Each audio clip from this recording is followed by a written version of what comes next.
don't understand why you're 40 years old and playing the game still. So. Well, I mean, what game do you think you're going to be playing when you're 40? When do you think you're going to stop playing games? What's the age? What's the cutoff age? When you're out of high school and college. You're a high school kid? Yeah, I'm in high school. Yeah. How old are you? Why does it matter? Well, I mean, you foresee yourself in the future quitting something you love, like video games? Do you not love video games? You just cruise through it. I mean, I think it's a little bit of a waste of time when you're that old. So. Well, how do you know? You're not old yet. I mean, I can think of probably reasons that video games would be a waste of time for a high school kid, too. Do you have a 4.0? Are you in honor classes to get more than a 4.0?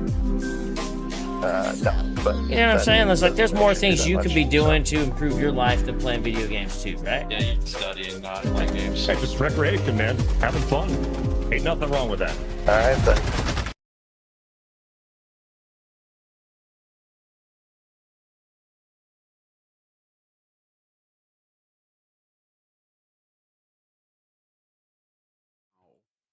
Cool. Hello, everybody, and welcome to Honey Badger Arcade. My name is Brian. I know that I look like Vivian, but I'm not. And I am here with my co-host, John, the problematic white guy.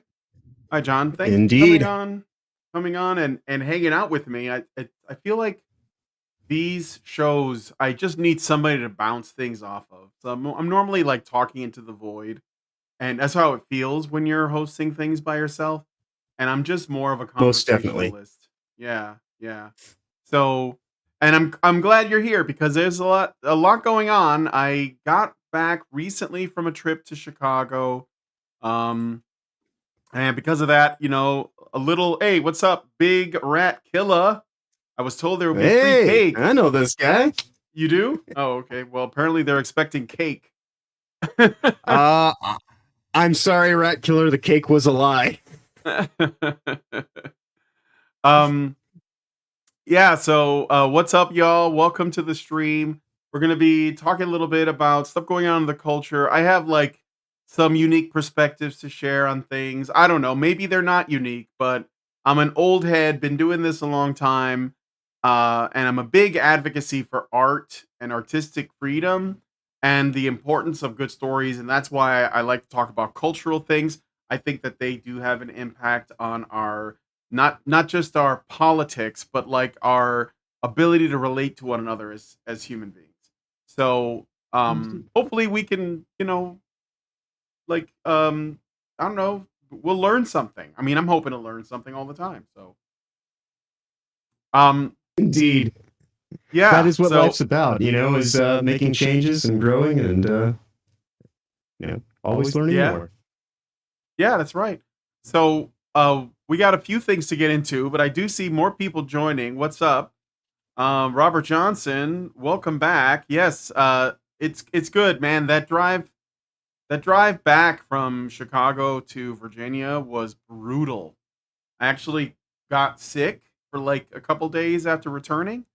I don't know if it was because I was in a car for 11 hours or whatever, but I was exhausted and I was just beat up. Like my arms were, I'm surprised at how tired you can be from driving where you're literally sitting down, for like hours, Right. but I was really tired, dude, really tired. So I'm feeling good now. And yeah, so let's talk about the today's or this week's events. I'm just gonna go ahead and like get right into it.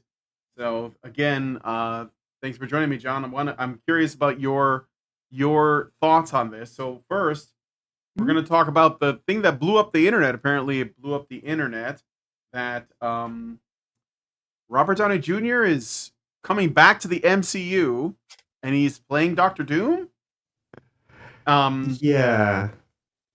So I want to, okay, let's play this little clip from Extra, and then we'll sort of think about it. Because there's a few things going through my mind here that I think that I would bring forward. Although it's an interesting, I don't know what you even call it. I guess let's just look at this. Indeed. Talk about a Marvel shocker heard across the multiverse. New mask, same task. 5 years after Robert Downey Jr.'s iconic superhero Iron Man met his end in Avengers Endgame, the Oscar winner will don a different mask to play the ultimate bad guy, Dr. Doom, in the next 2 Avengers films. What can I tell you? I like playing complicated characters. His Avengers co-star Gwyneth Paltrow was a little bit confused, asking RDJ on Instagram, "I don't get it. Are you a baddie now?" Just how they'll pull this switcheroo off remains a marvelous mystery.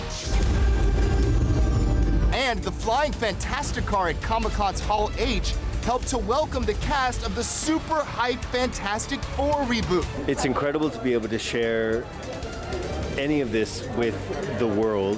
Pedro Pascal, Vanessa Kirby, Joseph Quinn, and Eben Moss-Bachrach blown away by the enthusiastic fandom as they begin shooting this week in London. We've just started, so... Wait, is this guy Ben Grimm? Kind of small. Yeah. I mean, what?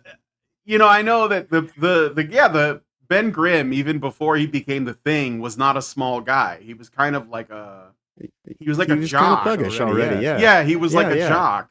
He was in a street gang. Okay. Well, anyway, it's a bit weird, but whatever. I can get into some other 2024. issues, but yeah, 2024. Weird casting choices all around. We're kind of throwing down the gauntlet, you know, it's a nice sort of challenge for us to, you know, to live up to. I had the best time ever. 82 years old and not slowing down a bit. Harrison Ford kept it real, revealing why he joined the upcoming Captain America Brave New World. You may be Captain America, but you're not Steve Rogers. I've been watching a bunch of terrific actors have a really good time, and I thought I might want a piece of that. I could use a Wolverine, I could use a Deadpool, I could use someone. And all right, I'm okay. I wanted to just play the bit with, although it is interesting to see the bits with the Fantastic Four, because I wanted to bring up something about that that I think the Doctor Doom thing is related to. So, Right. I guess firstly, what do you think about this decision to?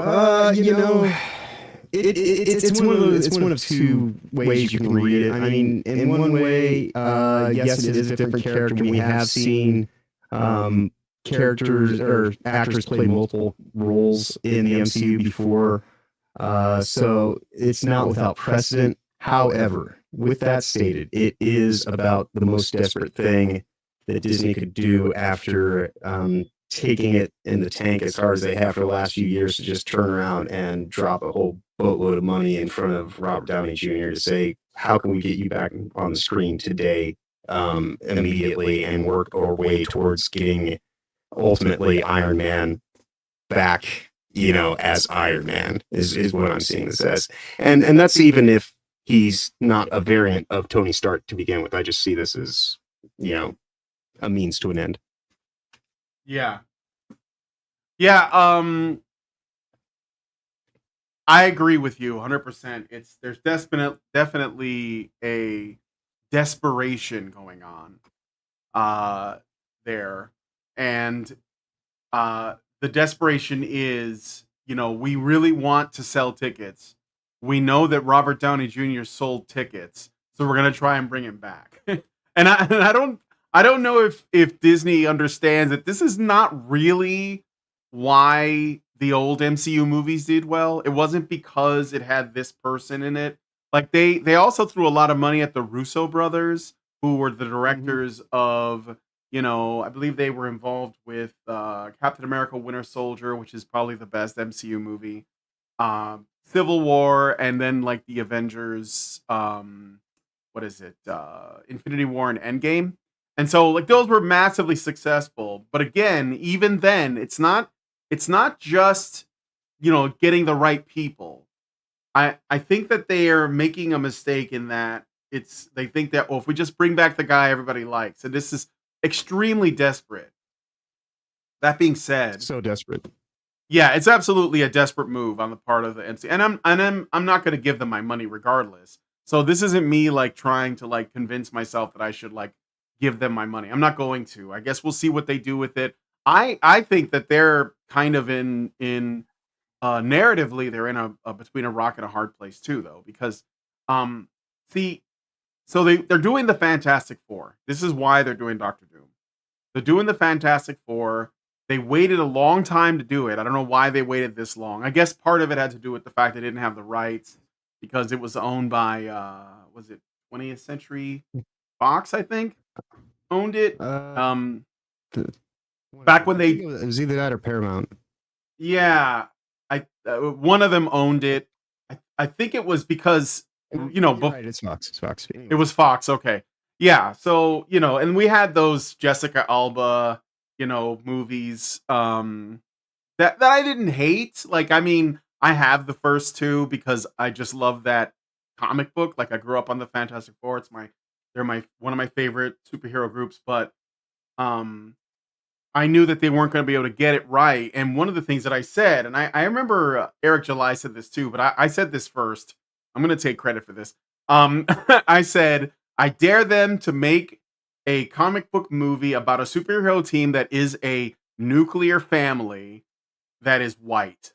Because that's what the FF is, right? Not that, and it doesn't have to mean anything, but for these people, there's like a symbolic problem with even like representing that. That's why, there's more of a, that's why like the X-Men movies did, maybe they were a property that was more likely to be invested in because they weren't a nuclear family. They were more of a bohemian family, more of like oh, we're all misfits and we're living together. It's kind of like a commune and a school, and they see that in a symbolic way, like what it means for them. It's not. I'm not saying that Stan Lee intended this for the X-Men, but it's just the way people see them. So there's a contrast between the family of the X-Men and the family of the Fantastic Four, and the Fantastic Four was always supposed to be what Stan Lee had intended. It was the book that saved Marvel, was the FF, right? And he was like, right, I'm gonna make it a family, and they all get powers, and they also, because they're just people, they bicker and they argue and all of that. That was like what it was, and it was based in this kind of science fiction stories, and it was very exciting stuff. And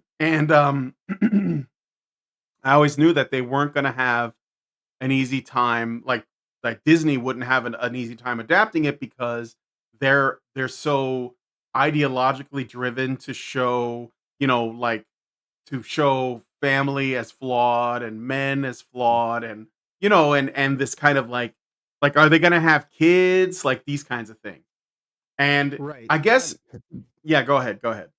Oh, well, I was gonna say that, and it's so often that these days you need some ethnically beige woman to explain to you in a corporate sounding way, how to go about doing life. So it does seem like a weird kind of choice for them to make all this, and it's like, well, where is the ethnically beige woman who's going to teach me how to do things in life? Well, I'm wondering where they're going to put that in, because I feel like there will be like the movie's not even like, I haven't seen any trailers or anything for FF, but I have a feeling it's I'm a little concerned. All I'll say is I don't think it's going to measure up. I'd be surprised if it did. And it's sad because it means that the original, well, not original, but probably the best Fantastic Four movie is probably still Roger Corman's from like the 80s. It's funny how many people say that more and more with each passing year, right. Yeah. Yeah, because like again, even in the Jessica Alba ones, there were some, they put Jessica Alba as the Invisible Girl, and I was like, but she's Latina, like that's in her name. And I just thought it was weird. Like, what? I don't know who they should have cast. I might have gone with, back in the day, let me see, who would have been good? I probably would have gone with like a Michelle Pfeiffer or something, like if she was young enough to pass, she would have been good. Yeah, like early 2000s. I mean, there was plenty of contemporary blonde women that were in their 30s that would have been perfectly acceptable at the time. So yeah. Yeah. So All right. Well, anyway, that aside, so you have this new FF property, and the casting as it exists, I guess, is not enough for them to sell it, right? Because the enthusiasm for everything that Disney has made is that like it's rock bottom. Like no one gives a shit other than this Deadpool and Wolverine thing, which we'll get into next after this. There's no enthusiasm for these properties, and it's not, in my opinion, superhero fatigue, because I know people like to say that. I don't think that's true. I think that to some degree, everyone wants hero stories. It's just they're just sick of bad writing, and they're just sick of being preached at. And I think that's all it is. And I would say the Deadpool Wolverine movie is evidence of that I would present, but also the success of shows like Invincible and The Boys, um, which people are still watching, even though I'm not watching. And so like so you have this Fantastic Four movie. How do we sell it? And I think that they can't, like, Pedro Pascal is not enough on his own. And I know that they're putting him in everything. They're trying to convince us he's the thing that's happening. They're trying to make Pedro Pascal happen, and he's not happening. You know, he was in The Last of Us. He was in Mandalorian. And in fact, I was more interested in him in The Mandalorian when I didn't know who he was, and he didn't show his face. You know? Right. No, he's definitely one of those guys who was better off, unknown and getting higher in the access to Hollywood in terms of being the guy that they hire for every role. It seems like, he's clearly lost his luster, and whatever mystique there was is gone. Well, gone. I that's a separate thing, but yeah, I think it's because a lot of the, like, these days it seems to me that the people who get the most exposure in Hollywood are not necessarily the people who are the best at their job, but it's just like the people who there's like a weird sort of artificial uplifting of folks. So, I mean, again, like back when I used to watch a lot of movies in the 80s, most of the time, very few people would sell a film just by their name. Like you might get, Schwarzenegger, Stallone, something like that. But a lot of times people were they almost like had to bust their ass to like become renowned, for doing something. Harrison Ford is a good example of that. Like he did those. Yes, we knew him as Han Solo and Indiana Jones, but he also did those Patriot games, like those political thrillers, and he was, and it was because he was good. Like that was it, and he was Henry. Yeah, right. He had Robin Williams. He had like a lot of range. He could play. He did dramatic roles. He did comedic roles. He was all over the place. I don't think they do that as much now. It seems to me they're just like, we're gonna make Zendaya happen. So we're gonna put Zendaya in everything. And it's a short list. It's like what you keep seeing the same people. You're like, oh look, it's and then when those people when they like say they have someone that they like and they're sort of nurturing and putting them in more and more projects. If those people go against the grain, then they start losing work. So for example, Jenna Ortega, she was the it girl for a little while. She did the Wednesday thing, but then when she got into a lot of I guess arguments with people on the set because she thought Wednesday Addams should behave a certain way, and she was very committed to being true to the source material. And so she's now we're not seeing her as much. Same thing with Henry Cavill. All the shit that he gave the people on The Witcher, because he didn't like the direction they were taking it. And I mean, he got to make a cameo in this new, Wolverine Deadpool thing. But yeah, I mean, I think that he's getting less work too.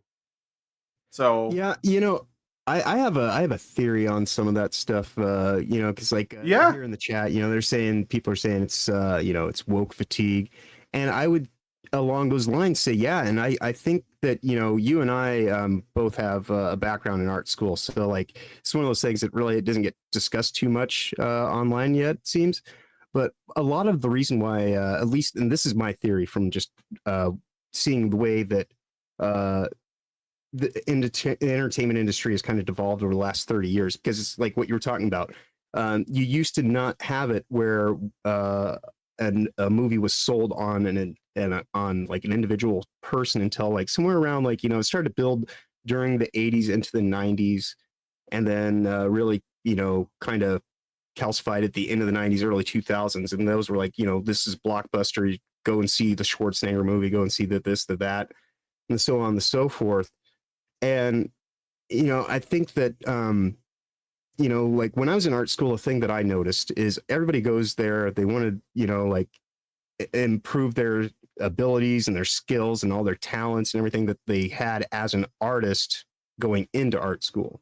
But then you get there, and what happens is they spend the next 4 to 5 years of you being there working on you, doing the whole indoctrination process, especially recently, decades, as it's 100% more indoctrinated in its own, just homogeny of their staffing, and so it becomes very one-sided, and then it becomes about the process itself.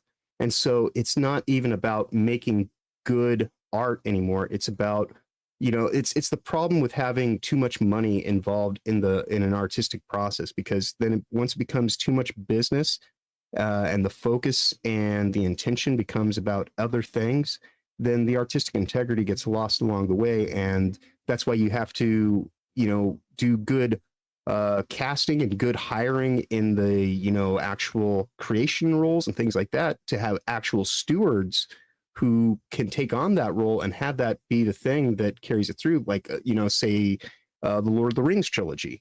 And you could see how they very much were in respect of doing service to a property that predates any of the people involved with it. So you would have to be a pretty arrogant asshat to go and try to think that you're somehow going to improve it or make it better by putting in whatever your idiosyncratic whatever happens to be. And and so as that goes by, I think people over the course of the last few decades of this just becoming more and more of a superficial kind of process, where the few corporations that run everything, they all have a variation of the exact same thing. And so you start seeing, four versions of a disaster movie come out in the year for this, and it gets so repetitious and so just utterly empty and flavorless and bland that that's where we're at. And then you reach the point of beyond parody, because once the formula stops working, then they start doing what they've been doing, which is we just got to keep the revenue flowing, we got to keep engagement high and do this and that. And like, they've changed the way that they go about doing business so that it's not even rewarding for the audience or the actors or just even the state of storytelling. And so my ultimate conclusion from all of this is that this is the purpose, and the whole narrative agenda that they use to hollow out stories is, kind of like a long-term humiliation play to destroy the very concept of heroes as an archetype, because this is ultimately, the Marxist kind of communist threat of, well, we don't want anybody to think of themselves in an individualistic light as having, uniqueness and properties to themselves they're trying to burn that out of everybody right now and just tell us all the numbers. And so I think that that's really what we're seeing is, the response to that. And so now I think what's going to be happening over the course of this next year is they're going to try to make just some stupid, superfluous. It's going to seem like it's avoiding the message, but that's because they're going to like start peppering it into other places or do the stuff on the kind of, around the issue where like now when you go to a website to go and put in a comment, you're going to be greeted with the terms of service of you have to basically stay within our realm of what we allow you to use for conversation in terms of the words that you speak. And if you deviate outside of that, then you're not even on the platform and you have to sign to that. So that's the world that we're living in, is like all this arbitration and overreach, eliminating people's freedoms and liberties to operate openly in public. And because now everything is under these privacy concerns through legalistic means, and it completely ruins everything. Yeah. Well, I don't disagree with that. When I went to art school, I was just thinking about this today, and I was talking to my wife about it. When I went to art school, with this express goal of learning how to draw and paint better. That was all I wanted. I just wanted the skills, and I was hoping that an art teacher would give those to me, right? And the mistake I made was that I didn't know how much, not just like art education changed, but art itself changed. And it's not about the craft, and it wasn't when I was there, even though there were a couple of professors that were sort of holding on to this idea. There were like, I swear to God, I think I had two that cared about the craft, and the rest of them, they saw art as a means to essentially communicate cathedral talking points. So it was like, do you agree with the orthodoxy? You have to like say things with your artwork that essentially makes a statement in favor of our religion. That is the religion of, this sort of, like you say, this commie propaganda. And it doesn't matter how good you are at making it. That's why art has become so ugly today, because the art that gets promoted. And this is an old thing that's been going on for a long time. This gatekeeping of like actual meritocracy. This is the reason why the stuff that is in galleries and museums and, in collectors spaces, the stuff that gets media attention, it's all crap. This is why you get like these, environmental activists that, like, I don't know, smear orange paint on the Mona Lisa, or you get like they graffitied they vandalized the Liberty Bell over the weekend, or very recently. I remember seeing this happen, over like this Free Palestine stuff. And these people think that they're creating art. They're like, oh, I'm making a statement, right? That's why you get like there's like an art piece that's just like a rock, like a big rock, and because it's what matters is this comes from, the Dadaist period and the sort of existential periods and the brutalism, of like the turn of the century and sort of around the time of the Bolshevik Revolution, where art had to be offensive and attention getting and make a political statement. Otherwise, it's not art. And the truth is that beauty, in my opinion, beauty is truth. And that if you go against that, then you're trying to make the world ugly on purpose. And we can look at, I mean, I'm not going to bring it up now, but we're not going to go into it, but like you can look at the Olympics. Like everything is, it's this really ugly imagery. It's not just, like a parody of the Last Supper.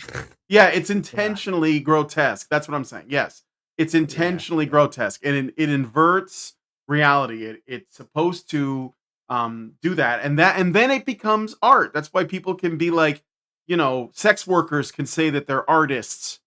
People who cover themselves head to toe in I don't know, ugly tattoos or whatever will be like, well, I'm an artist. And it's like, no. And so like when I went to art school, I didn't get what I needed from them. I had to learn everything on my own. So right. I had a very similar kind of thing, other than my foundationals, because as you said, like there was a few. When I was there, it was still 2005, 2009 time period of history. So like it was very much on the cusp. So my foundationals, in terms of just like, like how to use, like what pencils to use and like this and that, like actually just being an artist with the most nondescript stuff in the world, like that, they still had a few people there for that stuff. But I went for game design, interactive design, game development specifically. So, you'd think that they would have gotten all these people, but we were like the test pilot class. We were the first ones that for the Savannah College of Art and Design. This is where I went to school at. And the woman who was our department head was basically being she was being ascended into the role of the head of the Women in Games special interest group. The Oh year boy. that yeah, so like yeah, and that's when you kind of think about like how what is our connection and all this stuff. It does go back all the way to Gamergate. For sure. And the initial people involved in that, because like with the women in games specifically, they came into fruition in 2009, if I remember correctly. I think that was the GDC year that they did the big to do for it. But the IGDA itself is the biggest special interest group in the world, and so through them, that's basically the money funnel to direct money from World Economic Forum entities, the United Nations, your Ashcroft, Rockefeller foundations, and everything like that is largely done through the IGDA. And that's why it's interesting. All of a sudden, like all these people talking about how woke's gonna die and it's going away, and it's like no, they're just changing the branding, they're changing the labeling, and they're moving it to different aspects of the business architecture itself. Yeah. And so like that's where you'll see like they're like even the whole thing, the initiative to get women in games is ultimately so that they can not have to pay out their male counterparts as much money, and so that they could ultimately show lacking results, which happened historically speaking that we're seeing now, to put them in this position now to where they can say, well, we can change out all these employees with AIs and save even more money. And so, like this whole effort to have women in games was ultimately a fool's errand that left everyone out in the cold. And now, like, women in games doesn't even actually represent women in games. It represents the trans humanist ideology, obviously, because that's what all this stuff is ultimately seemingly leading towards. Because the most, climate conscious thing that you can do is end your ability to reproduce. And for sure, and if you could end your pulse and all your heavy breathing, you are the carbon they want to reduce. Right. Yeah, for sure. Footprints they're getting rid of, so. Although I don't know if it's like one single goal. I think that's definitely a potential outcome, but like you create enough nihilism and despair in people and you make everything appear pointless enough, and some of those people will just remove themselves from the gene pool, and some of those people will, sort of move down the transhumanist path. But it does start with that sort of like, that general malaise of everything is pointless. I'm just gonna get through the day, and that's where nihilism creeps in. I think that's where it comes from. I got a couple of chats I want to highlight really quick. Unfortunately, this channel's not monetized yet, so I don't get super chats. Although sometimes people send me Rumble rants. Shout out to Rumble, by the way. Indeed. But Zeranx over here on the YouTube says, I think what Frank Zappa said regarding yuppies deciding what happens in the music industry is happening in Hollywood and has been a slowly growing cancer for decades.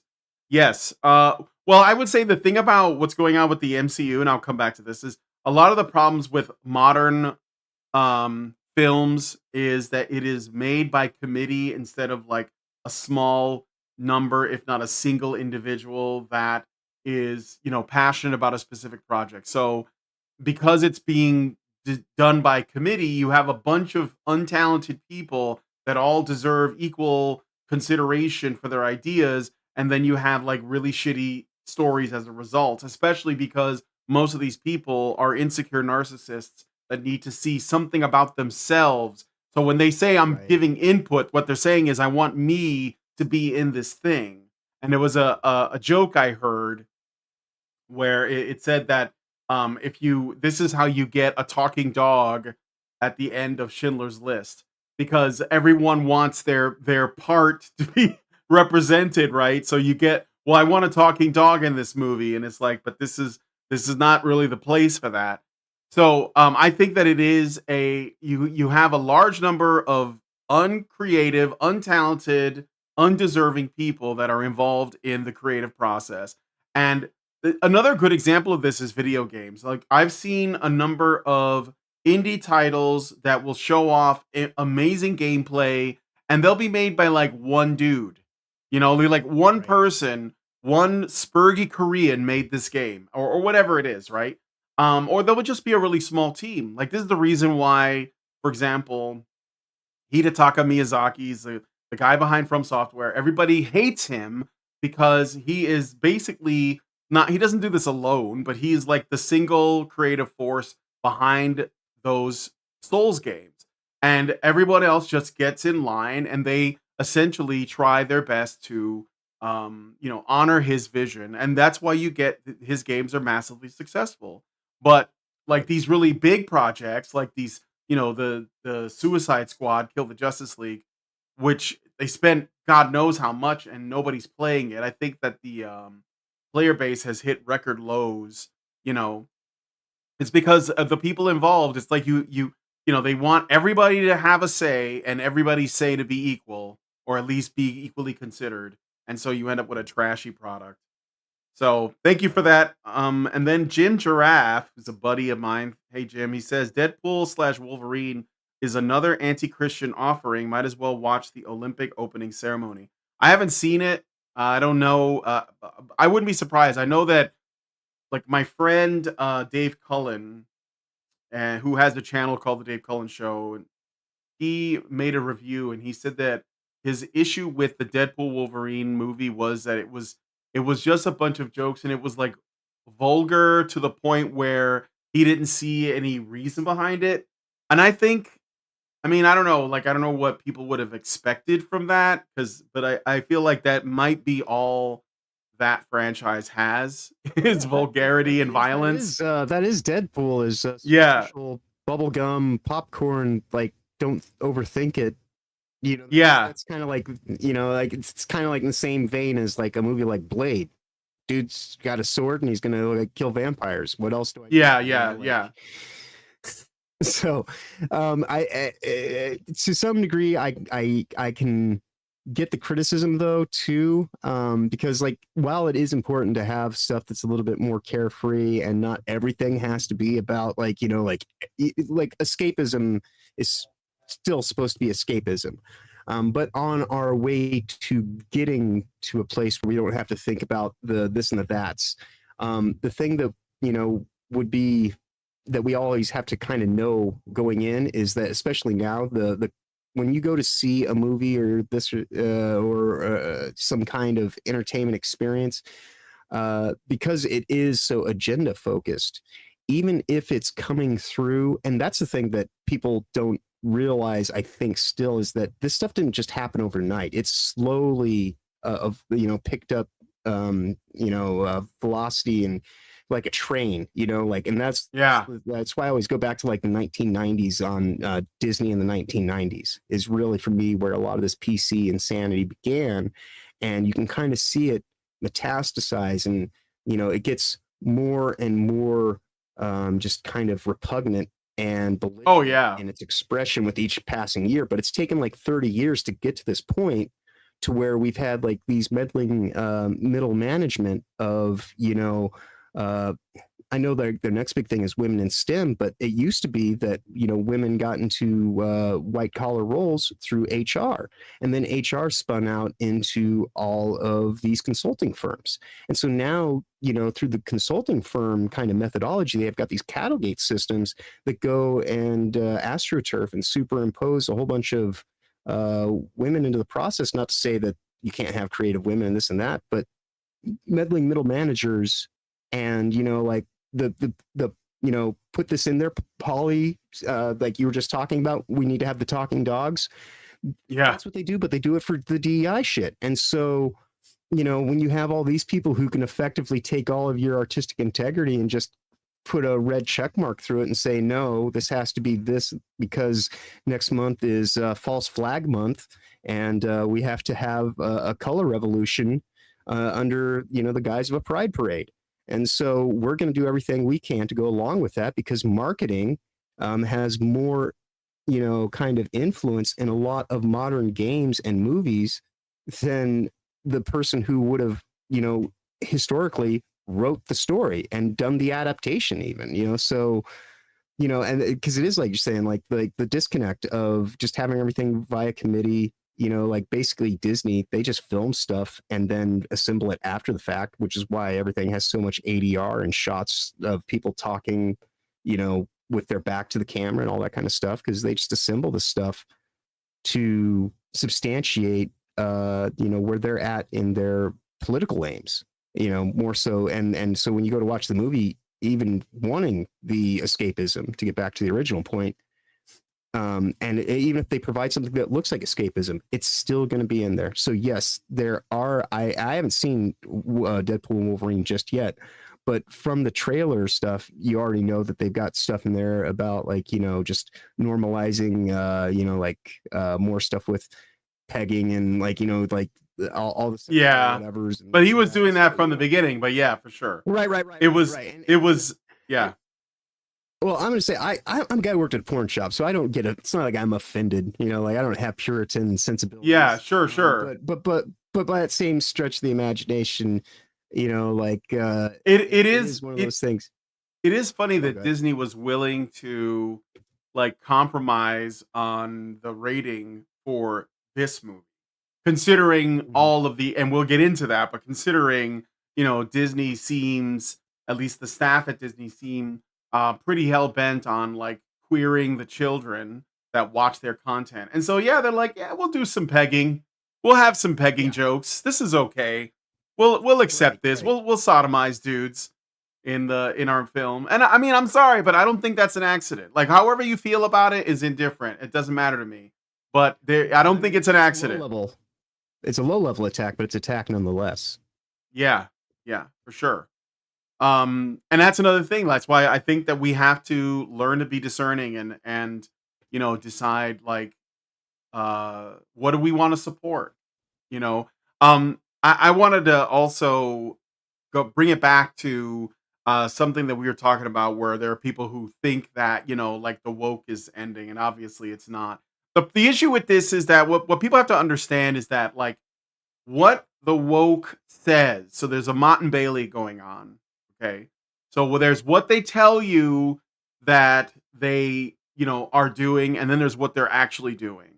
And what they're actually doing is far more sinister, but they can hide behind what they're telling you that they're doing, and it works. And the reason why is because people in general are afraid of being seen as bigoted. So and this has an effect. Like, for whatever reason, people are still heavily affected. And I see it all the time. I see even people who are, like supposedly, critical of the stuff that Disney does and mainstream Hollywood does, involving like whatever it is they're doing, like all of the stuff they've done with Star Wars and lesbian space witches, all the stuff that they've done to essentially shit on Immaculate Conception, which they did with the Star Wars show as well. All of these things, and we all know they're doing it, and they're doing it on purpose, and they're doing it in our faces, but nobody wants to be seen as, a backwards, like, I don't know, like Bible thumping whatever. So they don't say anything. And even though they know that there's something wrong, they don't want to speak out because they don't want to be considered a bigot. They don't want to be that thrown at them. And that label's very easy to throw. And because people are afraid of it, and therefore this is why woke will never die, because on some level we have to be able to say, well, I don't care what you think about me. I just think this is wrong. And it doesn't matter what the reason for it is. Like maybe I'm not like a Christian, but I just see that there's something morally wrong here, and I'm going to speak up about it.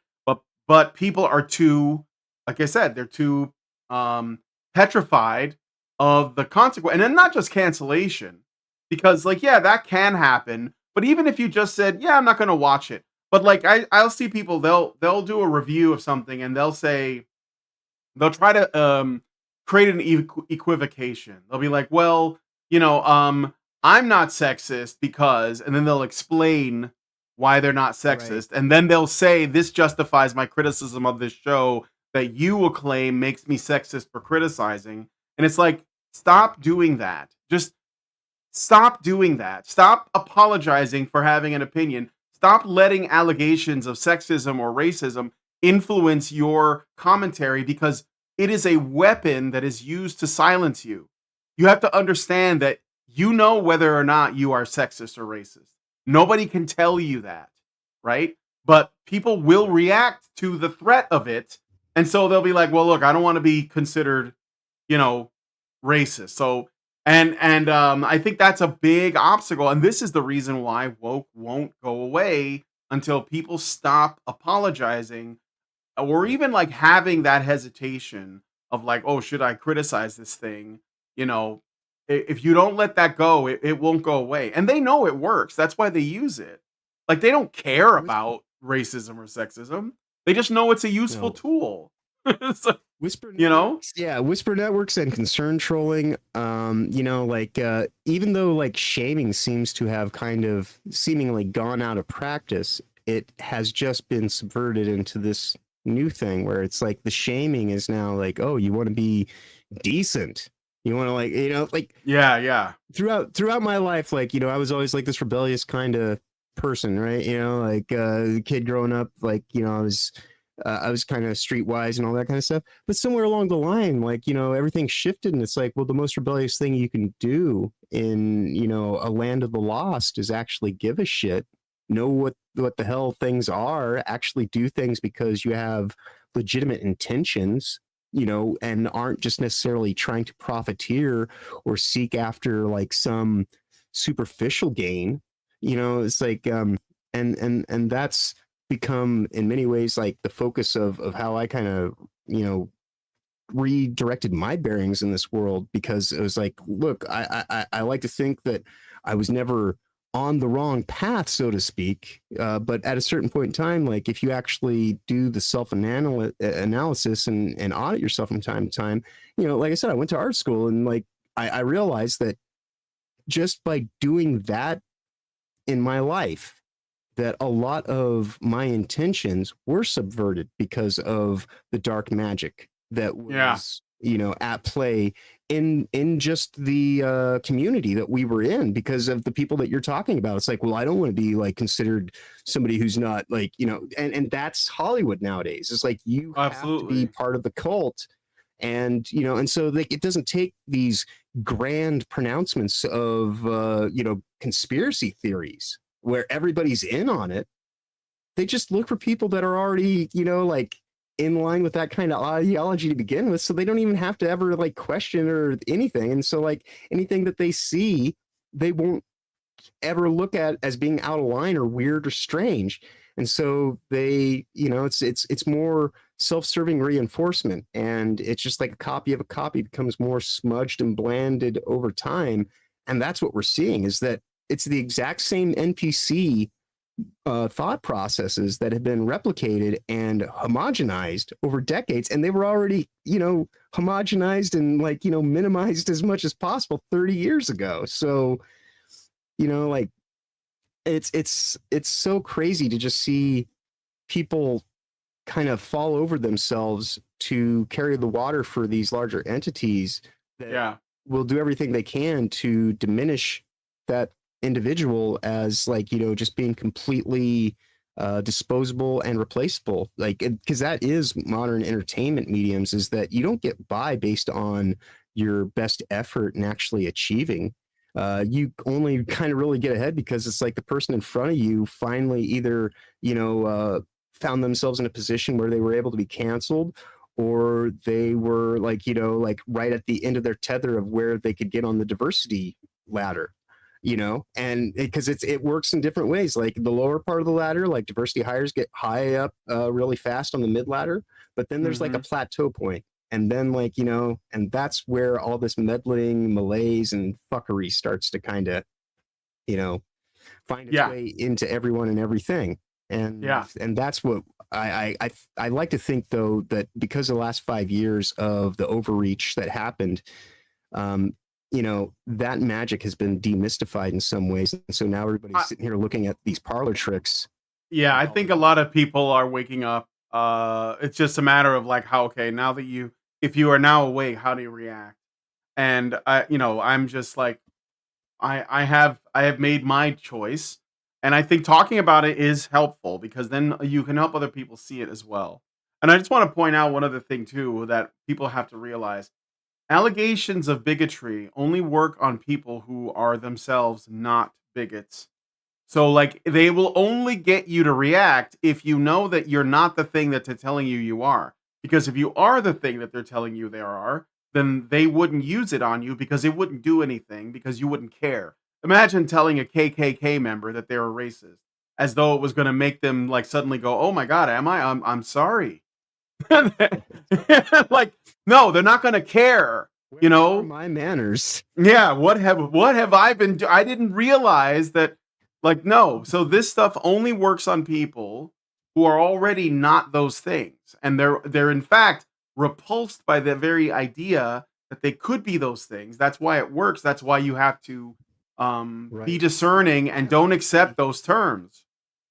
Honestly, I think that is the very reason, though, why that is the attack, though.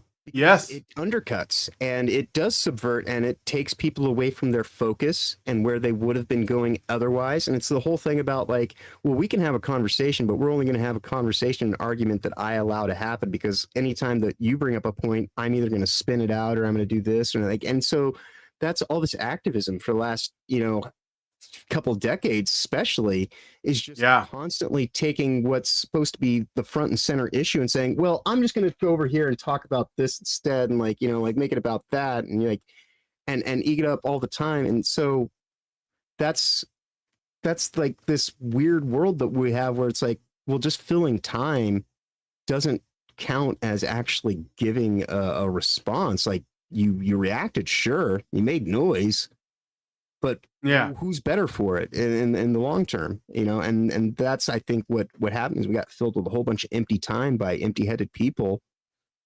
and then now they cause this distraction to where everybody's focus is pulled. So while we're actually looking at that, trying to make the correction there, they're off changing all the policies so that when we turn around, we're not even allowed to say anything about what just happened because then now they have the legal precedence to censor us entirely. And so like that's the thing is this is setup. This is all like, and that's why I always talk about this in terms of, like one of my favorite movies is The Prestige. And I think everyone should watch it because that's the world that you live in. Everything. That's my favorite Christopher Nolan movie. Right? Actually, it's my favorite one. I know a lot of people are like, oh, the Batman movies and Inception. No. Oh, the Prestige is the best one. Yeah. Prestige is so enlightening. In terms of what it's actually doing. And it's like as just a movie, just as I'm going to sit down, I'm going to watch this and not even think about it as escapism. It's great. It's amazing. But when you actually think about how it's talking to you about how symbology works and how the reinforcement, because when you talk about what are movies are a medium of expression by people that channel divine energies or profane ones. So quite literally, like the movies are enchantments. They are casting spells over you through sound, light, and vision, doing all the things. And so like, that's why it is so effective and so captivating, because if you just try to tell someone something outright, most people won't even, that they will be offended that information came from you. And so like, it's like why I always say there's more honesty in fiction than there is any truth in the news. And so like, when you look at like what a lot of fiction is about, it's ultimately about like, high-end demonic technology being used for life extension technologies, for, dystopic future hellscape type reality. And we keep reinforcing that theme through our science fiction based stories. And everything that is now a literal science fact was at one point in time a science fiction. So the reality that we live in is composed of fiction. Everything is fiction, and the fiction will tell you what will be the facts if you actually, open your eyes appropriately to see through what they're saying and why they're saying it. And then once you can actually see, like I always get into magic because there's different approaches to it. I myself am a wizard. Wizards, they share their wisdom. They want everyone to have the ability to be a wizard. Sorcerers, on the other hand, they conceal, and they, do everything they can to prevent anyone from taking the source of their power, because that's what they hold over you. And then you also have the divine feminine witchcraft, which I have no clue what that's about, because obviously. And so that's the thing, is through these different methodologies, it's kind of a bike, a boat, and a train are all forms of, travel, transportation, and they can all get you to destinations, but how they get you there is very different. And through those experiences, that will also reinforce and shape you, and how you interact with it. And so I think that that's really kind of the situation at hand, is that there is a lot of high-end dark magic taking place in very pedestrian avenues, and it's just kind of how do we deal with that as people who are just supposed to act like this is just Tuesday, Right. It's just, nobody wants to think about those. Well, it's not. It's actually interesting that you should bring that up, because I had a guest on a while back, Jay Ishiro and his partner Kat Rocha. They wrote a book called Boobs of Steel, and it sounds like a silly book, but in it they go into how the science fiction, let's say, genre of literature, like the fiction books, science fiction books, were being gatekept by a couple of individual Marxists, basically, amongst whom were guys like Isaac Asimov, and they were specifically trying to keep out certain kinds of literature that they didn't want, they didn't want to essentially, they wanted to control the narrative of science fiction. And it was because they were trying to write stories that in their mind was predictive. So they were trying to say, this is what we want. And a lot of the stuff they made is why it's all like dystopian, and transhumanist and things like this. So it's not, I don't think that's at all crazy, because this goes back to what I was talking about before, how the art itself, beauty itself, has been gatekept. And for example, visual arts is all what matters the most is whether or not it is politically meaningful and in the way that they believe. So it can't be transcendent. It has to be earthly. Anything that there's something wrong with it, or it's old hat, or it's old fashioned, or whatever. So if you make, for example, icons, as a self-admitted Orthodox Christian, we revere icons, we greet them when we enter the church, and they're made a specific way, and there is beauty in the way they're arranged, in that is symbolic. It goes into some in-depth stuff, but it's supposed to be a divine, say, example, just like human beings. So we are all right in the Orthodox faith. We are all icons of Christ. So we are all icons like Christ. Okay. And so we see that in each other. And so if you uglify everything, then you're getting away from the truth. And the truth is that the world is beautiful. It was made, it was made this way, if you believe in creation, whatever. And that is so that we don't forget it. So the opposite of that would be a more Gnostic view, where it's the world is actually a prison. The world is evil. The world is where we need to escape from. That's how come you get people who want to change their gender, or you get people that want to upload their consciousness to a machine or something, because they feel imprisoned here. And it's no, this isn't a prison. Right. This is our home, right? The irony is those people who want to upload their consciousness to a machine here in the particle state are the ones who are actually creating the prison. And yes, ultimately, to me, like the weird thing about all this, I'm gonna go into the wushu for a second, because we're kind of we're right at that point.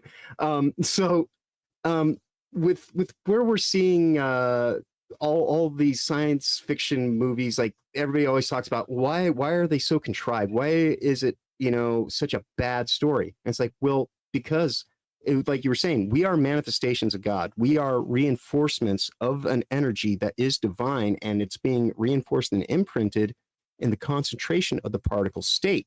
And so like the idea of uglifying it all and getting everybody separated from that is to kind of like, keep us from our more eternal, kind of expression and keep us trapped in these more manifested. Yeah, it's to demoralize. Right. And so like, because I myself, like, I believe in the quantum entangled state of the multifaceted state of reality, in that all this stuff that is happening is specifically the battle between good and evil. And like, yep, we're seeing it chronologically.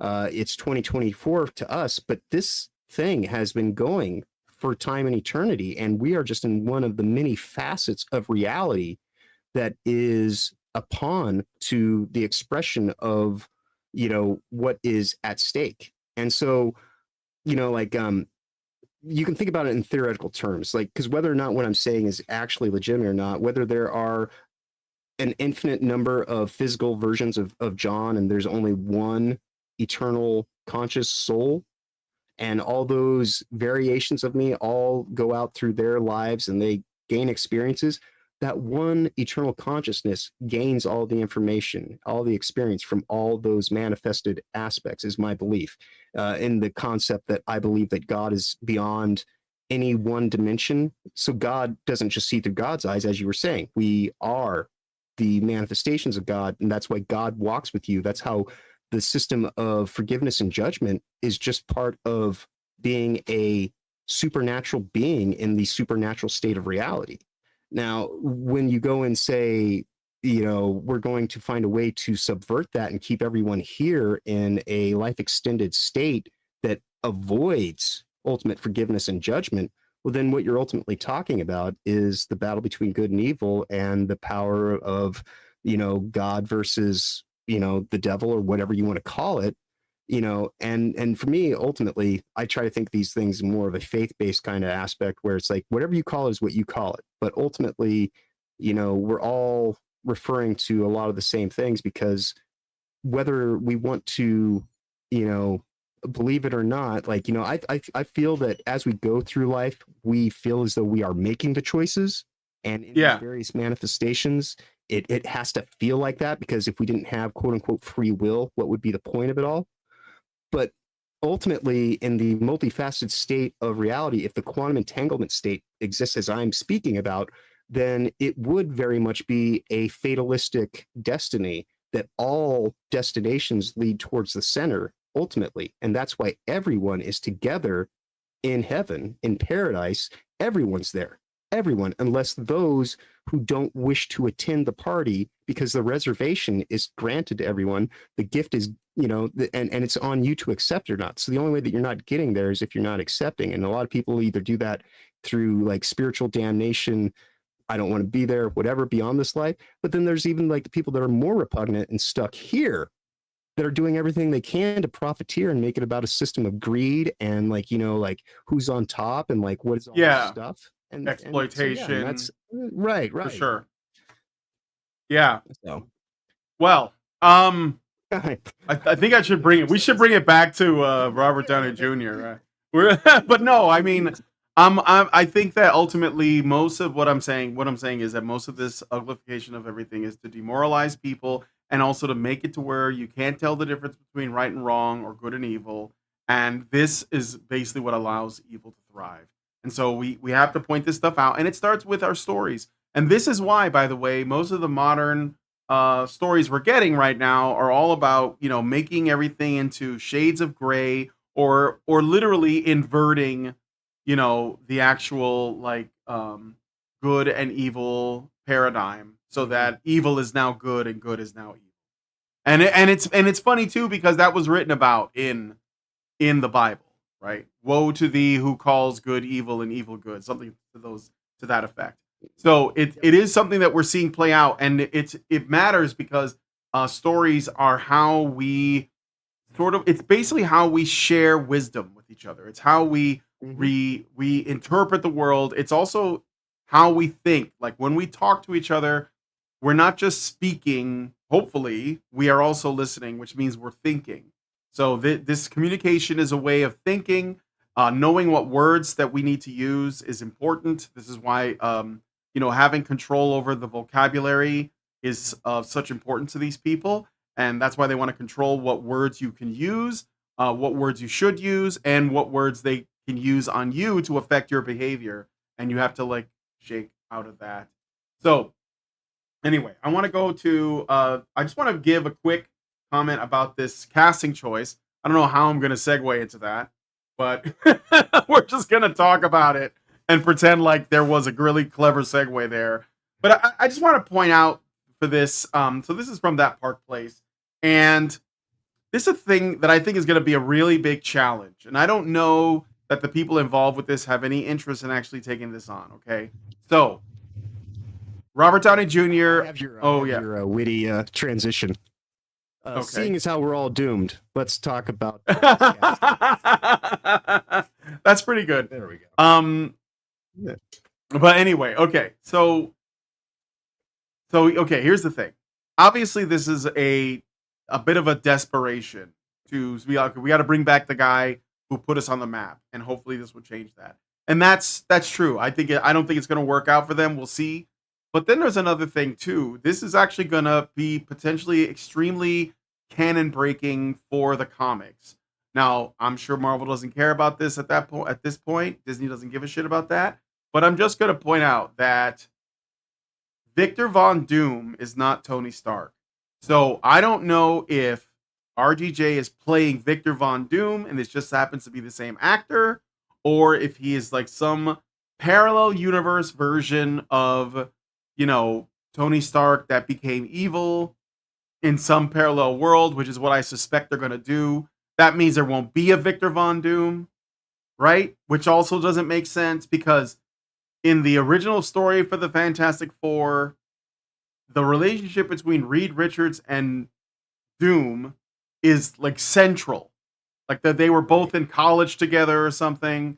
And, Dr. Doom was like really competitive and he like messed his face up trying to prove he was better. Right? It's a story of the rabbit versus the tortoise, so to speak. Doom wanted all the glory and all the stuff immediately, and even though he's got like high-minded ideals and everything like that, he's a narcissist, whereas Reed is knowledgeable and he's well studied. It's once again, you're dealing with a wizard versus a sorcerer. So Reed is a wizard. He's constantly learning more and trying to improve and do all the stuff. Whereas Doom is, just he wants to be the guy who saves everyone. He wants, and all this kind of stuff. It's constantly central to Doom. But with what they're doing, there is, everything is leading to Secret Wars ultimately. And so I think that we're probably looking at Iron Man versus. But didn't they already do Secret War? Wasn't that the one with the Skrulls? They would have to rebrand it, right? Well, that was Secret Invasion. Oh, you're right. That's true. You're right. So and so Secret Wars is going to be the thing that they're going to use to ultimately get onto a quote unquote singular timeline. I believe. Yeah. They're going to say that everything goes through this incursion shit. So yeah. Well, I think they're kind of they kind of imply that a little bit with this Deadpool movie. But okay, so we have this problem. Victor Von Doom is not Tony Stark. Now, that doesn't mean that RDJ couldn't play Doctor Doom, as just play Doctor Doom, because he's a really diverse actor. He can play. He's played lots of really great roles. Tropic Thunder being my favorite. That's what I want. I want Kirk Lazarus as Doctor Doom. Right. Yes. but that I mean, we just might as well just get really silly with it. I think that'd be great. He takes the mask off, and it's like, I'm the dude playing the dude disguised as another dude. But given how much money they made this last weekend, I wouldn't be surprised if they're just every movie's going to be that, just cameo and parody bullshit. yeah. Well, yeah, that's probably what they're gonna do. They could play it straight and do it well, but I feel like they're just using the star power to cash in, and it's gonna be canon breaking because either, like I said, I don't see how they're gonna make it work. So, but I literally. Well, I was gonna say, I think they were just, in the investors meetings, and they were just kind of saying, well, who can we get that will get some buzz going, because that's what the world. Unfortunately, we live in a stupid world that does everything superficially, and so like money doesn't even mean anything other than like debasement anymore, and so like they're constantly making more of it and like making us all like bigger and bigger, like surfs by the day, and so it makes it really easy for him to just kind of be like, well, since money doesn't matter, and the more that we kind of like do this wealth consolidation scheme, the less it matters. We just need to like find ways to keep the money flowing, and so like that's where I think you get a casting like this, because it's like, well if they cast anybody else, nobody be talking about it right now. No, and like so like absolutely, yeah. Who could they possibly cast that would have the same draw? There'd be nobody. Right. Yeah. So that was the thing. It's like they're in a point of desperation. That's what I mean. This is a desperation hire, because they're like, well, we got to get some kind of buzz. We've got like this little bit of goodwill. What can we do to push it over the line? And if it had been anybody else than RDJ, after the past 4 or 5 years of nonstop, calamitous, just fuckery on every step they took, they stepped on a rake, and so they just went right back to like the one last. What was the last time we didn't step on a rake? Oh, let's do that. way back before we like way back. We're gonna go all the way back. Yeah, I mean, I don't know. I cringed when I heard about it, and it reminds me. I remember once. Robert Downey Jr. was on the Joe Rogan podcast. This was around the time that the MCU was spiraling. But he wasn't on there to talk about that because, he had done some other projects. Like, I liked his Sherlock Holmes movies, for example. I like Guy Ritchie mostly. So, I thought the Sherlock Holmes movies were good. But then he just came out with that Doolittle, which nobody watched, sadly. It probably wasn't as bad as, like, people say, but I don't know. I never saw it. And he was on Joe Rogan, and Joe Rogan just was like pressuring him to go back to being Iron Man. They're like, dude, man, you can't be dead. You have to go back and play him again. And he was like, no. And at the time, Robert was pretty much set, like, you know what? I did that. It's behind me now. I want to do other stuff. And so they must have thrown a lot of money at him for him to come back. So and I feel like he's gonna be.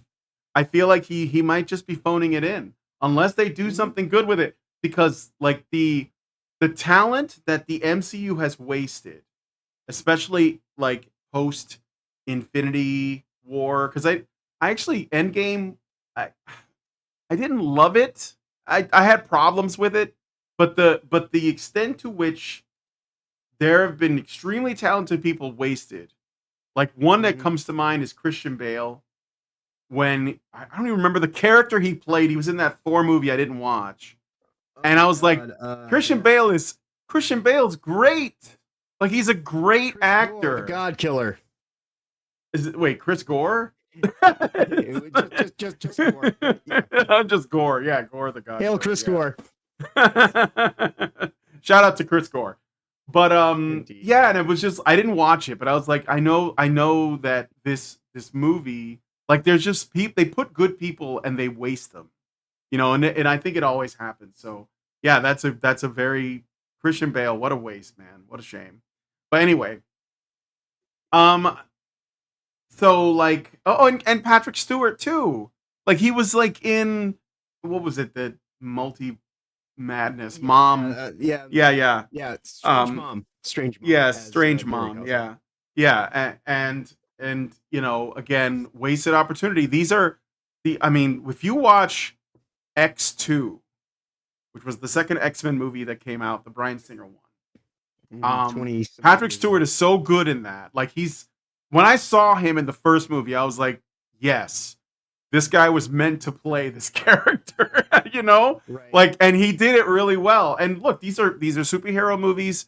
They don't have to be fucking Academy Award nominees. I'm okay with them just being popcorn flicks, as long as, again, the central like narrative of right versus wrong, good versus evil is there. Because we don't all have to watch War and Peace every time we go to a theater. Sometimes it's okay that it's something silly and fun, you know? And I think that, but you can also, you know, do your best too. And I think that back then they did a lot of times. I think the X-Men movies still hold up. Oh, dude, X2 is like X2, that is one of the X2 is one of the greatest movies ever made. Not just you know, not just comic book movies, but it's like actual legitimately just great movie in terms of its structure and like everything that it's getting across, and like, you know, like the stuff about teamwork and like, you know, like finding family and all this kind, like there's a lot going on in that movie, and it all is just doing exactly what it needs to do, you know. And that was before they even, you know, that was back in the days when they cover everybody in black leather, and like it was just kind of like it's more X-Men, you know, in spirit than it was in the skin. And then you kind of see like, you know, the reverse of that, you know, when we have more technology in place and all this kind of stuff, where it's like, oh yeah, well, we can make it look as much like the thing as it was, but the heart and soul of it has now been stripped away. So, you know, it's like, can we just find like a good balancing point where it's just kind of, you know, a little bit of everything, you know, like, you know, completely just selling it on, oh, you have to know all this, this, and this, and this, and bring the story and just show up to give us money. And it doesn't also have to be like, I want to be indoctrinated. Like, there can be some give and take. Let me come in as a fan, but also show me something that I'll actually appreciate showing. And the nice thing about these things being comic book movies is the comic books are storyboards. So they really don't even have to, like, you know, search for stories. And that's why one would think, but they don't, like, only a few times have they actually looked to the comic books as an inspiration to draw from. Right. I think the best example is Sin City. You ever see Sin City? It's not, obviously it's not a superhero comic, but it's like the Frank Miller sort of film noir comic book. And Robert Rodriguez it was, you know, you could say it was a bit gimmicky, like the way that he used black and white and color, but it was really well done. I think that to me, like, if you're a person who wants to see your favorite comic book sort of like made into a film, I think that's how you do it. Like, it doesn't have to be reinventing the wheel. A lot of the work has already been done. Like, can you imagine if somebody actually did, like, say, adapted, I don't know, like part of the Frank Miller run of Daredevil and just made that into a movie? I mean, the show on Netflix, which was awesome, I think it did kind of draw from that a bit because it had the ninjas and everything. But yeah, I mean, I think the work has been done. Another movie that I think was treated the same way was 300, which was also based on a comic book. I never read the book, but I understand that Zack Snyder was drawing. And that, by the way, Zack Snyder's that's probably one of his best films, only because everything after that has been pretty lackluster. In my opinion, I wasn't a big fan of Batman v Superman or Man of Steel. I thought that they were extremely, like, mopey, nihilistic, and amoral films. That he wasn't, like, if you're adapting Superman, that, you know, you can't beat around the bush and be like, my Superman kills people. It's like, no, that's not how this works. I have not been able to watch an entire Zack Snyder movie from beginning to end since Man of Steel. Yeah. No, I think I watched... That's how long ago I gave up on Zack Snyder. Yeah, I watched Man of Steel, but I was pissed off. I was like, this isn't Christopher Reeve. And the thing is, I think Henry Cavill wants to do that character justice, but I think that he's just got the wrong people in his team. Oh, he's handcuffed. He's shackled by people that know nothing. Yeah, exactly. Or people who just think they can tell you how to do things, you know, like, Again, I remember Zack Snyder saying that he thinks that Superman and Batman should kill people. So and he just thinks well, that's just realistic, and it's like, yeah, but comic books aren't supposed to be realistic. Right. There's this thing about like, I don't know, like hope and like. I mean, what? Like, yeah, right. Like, what about having like a moral compass? Yeah, right. That.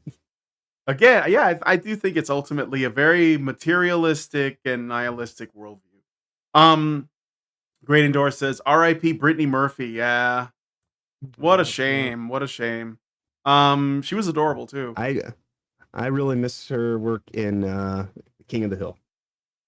King of the Hill. That's right. She was the what's her name? She was married to Tom Petty. Yes. Yeah. Yeah. Who was the last person to die like a real rock star? I love Tom Petty. I will celebrate his music every day of my life. But the fact that he was actually able to die from a cocaine overdose is just like seals that rock star status like nobody else. Because nobody does that anymore. He must have took a dare. I dare you to die of a cocaine overdose, said Pete Richards. Right. I just think that he was truly the last DJ, just like the song says. He he had to do it the right way. Real rock legends. So I want to just quickly comment on Deadpool and Wolverine. So Deadpool Wolverine made $444 million globally as of yesterday. I don't know if that number has gone up, but it looks like they're coming up on $500 million, which is very successful. Let's see, compared to Avengers Endgame's 357 million global, around this, I guess, in the same amount of time that it released. Spider-Man No Way Home's 260 million, Infinity War's 257 million, The Force Awakens at 247 million, and The Last Jedi at 220 million. So it's beating all of those. And I think that what you think about the film aside, because I haven't seen it, I don't know.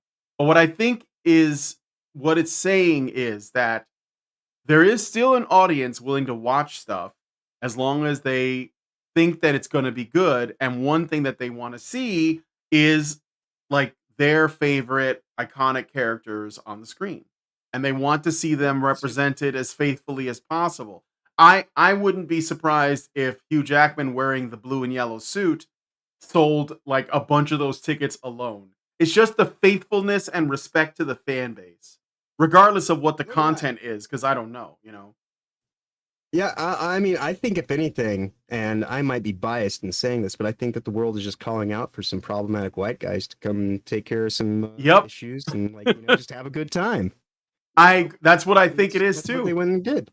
Yeah, they're just like, give me the white guys. That's what I think. And they did, because like, look at what was it? Top Gun Maverick.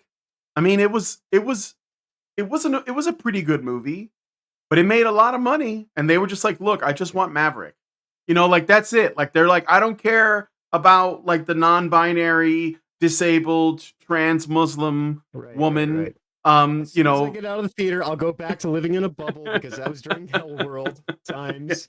Yeah, right. For like these 2 hours, can I just go watch some people like fly around in jets and like shoot at each other? Yeah, can we just have some dogfights or like that Mission Impossible? What was it? That last one, Dead Reckoning Part 1. Too long named. Yes. Yeah, Dead Reckoning Part 1. Yeah, I mean, I liked it. I don't know when the sequel's coming out. They're supposed to finish that, but again, it was the same thing. We just want Ethan Hunt. We want Tom Cruise running and like doing crazy shit in his 50s and accomplishing a mission. Like that's it. We don't want it. We don't want to get preached at. And I think that's why it's basically the bar to make money in theaters is so low now. You just have to put white people in it. And then people will go. I don't care. I'm just gonna go watch it, because my understanding is the plot is kind of nonsense. There's a lot of time travel, and there's a lot of cameos, and there's a lot of like nods to like older Marvel properties. Like Wesley Snipes makes a cameo as Blade in this, which I think that's kind of awesome. I'm not gonna lie. because like I always felt that Wesley Snipes deserved to be Blade again. Yeah, I mean, he is Blade, and Yeah, he's yeah. the OG Marvel superhero. Then that's Yeah, why I always laughing, like, you know, like I hear all this diversity bullshit. It's like, Blade, motherfucker. Like, Yeah, well, they always made that pretend movie like back in 1998, I know they always 99, pretend you like know? that shit didn't happen. You know. Right? Big Rat Killer This says stuff a Cruz long time is ago. Cruz is 62 now. What a maniac! Yeah. Is he on adrenochrome? Is that how is? I mean, it's ethically sourced, you know, the Scientology method. You know, like they've got their own bleeder houses and everything. Yeah. So, it's okay. I don't know what else it could It's be. it's how you release your thetans and like, you know, Yeah. get rid of like the negativity. Allegedly. Don't sue me, Yeah. Tom Cruise. You didn't. You were good in the movie. All right. Anyway, so just you know, we'll see how it goes. Big Rat Killer says he's on everything money can possibly buy. Well, you can't take it with you, I guess. Indeed. Yeah. I mean, All right. you know, I like to I like to think that he's not one of those life extension tech people, but hey, you know, we see these things play out. I mean, that's actually, isn't that what Scientology's religion is ultimately about? Again, don't sue me. I honestly don't know. I didn't even watch Battlefield Earth to learn. So I don't know. I don't know. Sorry, not interested. It has something to do with like an overlord alien kind of. They're kind of like reptilians, but not, I think. Zemnu or but something? Is that his name? Yeah. Oh God, Xenu. Xenu? I don't know, but yeah, something like that. Yeah, it's very strange. I don't know. Yeah. But then again, like The lore in a Mormon. Oh, you did? So, yeah, I grew up as a Mormon, so like they were kind of like the original Scientology, you know, Scientology. So like I really don't have much room to speak in that regard. So yeah. All right. Well, good luck to you, Tom Cruise. Just get that other half of the movie finished because I want to know, like, how the hell do you beat the AI? Because we might need to know that. I don't know. I feel like it might be useful to us with each pretty soon. It does seem like the most salient lesson we should be learning. Yeah, right. Could be handy. I don't know. So, anyway, good luck to, you know, hopefully this success of Deadpool and Wolverine will, you know, sort of show that like it's time to get back to basics. You know, in the 70s, and I may have brought this up before, and if I have, I apologize. But in the 1970s, we were having a really hard time as a country. You know, runaway inflation, Cold War was like, you know, there was all of this existential doom and gloom hanging over our head. President Carter was a vegetable. Sounds a lot like what's going on today. But yeah, but it's true. Like there is some, it does seem that way. And there's this one struggling actor that decided to write and direct his own film, Sylvester Stallone, and he made a movie called Rocky. He made a little film called Rocky, and it changed movies. It was like a massive success despite being a very small project that he literally filmed in Philadelphia. Like he didn't know sets or anything, from what I can tell. Very small budget, and it was a huge success. And it was simply a story of what? Of a man who doesn't have much going for him, doing his best and going the distance. He doesn't even win the fight. But the point is he goes the distance, right? Now, this is my wife's favorite movie. I showed it to her like I don't know, like a year ago, and she's been pestering me lately. I want to watch Rocky again. And of course, Rocky became a franchise. But if we're just looking at the first film, because it's a really great movie, I think that that's what we are looking for today. Like around that same time, we also got the original Superman film, which was something that people really wanted. So there is definitely a craving for some positive message, a masculine message, and a message of hope and perseverance. And so I think we're not there yet, But I think that we're going to get something like that, and we should be on the lookout for it. It's probably going to be an indie thing, but nonetheless, yeah, be on the lookout. And if you see something like that, let me know in the comments. Maybe there's something already out there. I don't know. I understand that there are some very good independent works out there. I understand that Godzilla -1, for example, is very good. I don't know if it's necessarily uplifting. I haven't seen it. But yeah, that's what people want, I think. That's what they're craving. And I think that's like, for example, there's a movie that everyone's talking about right now called Sound of Hope. And it's about I don't want to like get it wrong, but I believe it's based on a true story of a town that adopts like a bunch of children, that like fosters a bunch of children at once to save them. I can't remember the exact story, but it is essentially about a community stepping up for children. So it's not a sequel, but it's got a similar title to Sound of Freedom, which I watched. Right, right, It was the last thing I saw in the theater was that. But that was pretty solid. So anyway, so we got about a half hour left. Let's get through the last two things. Firstly, I want to go to this video from James O'Keefe. Speaking of Disney, what are they getting up to these days?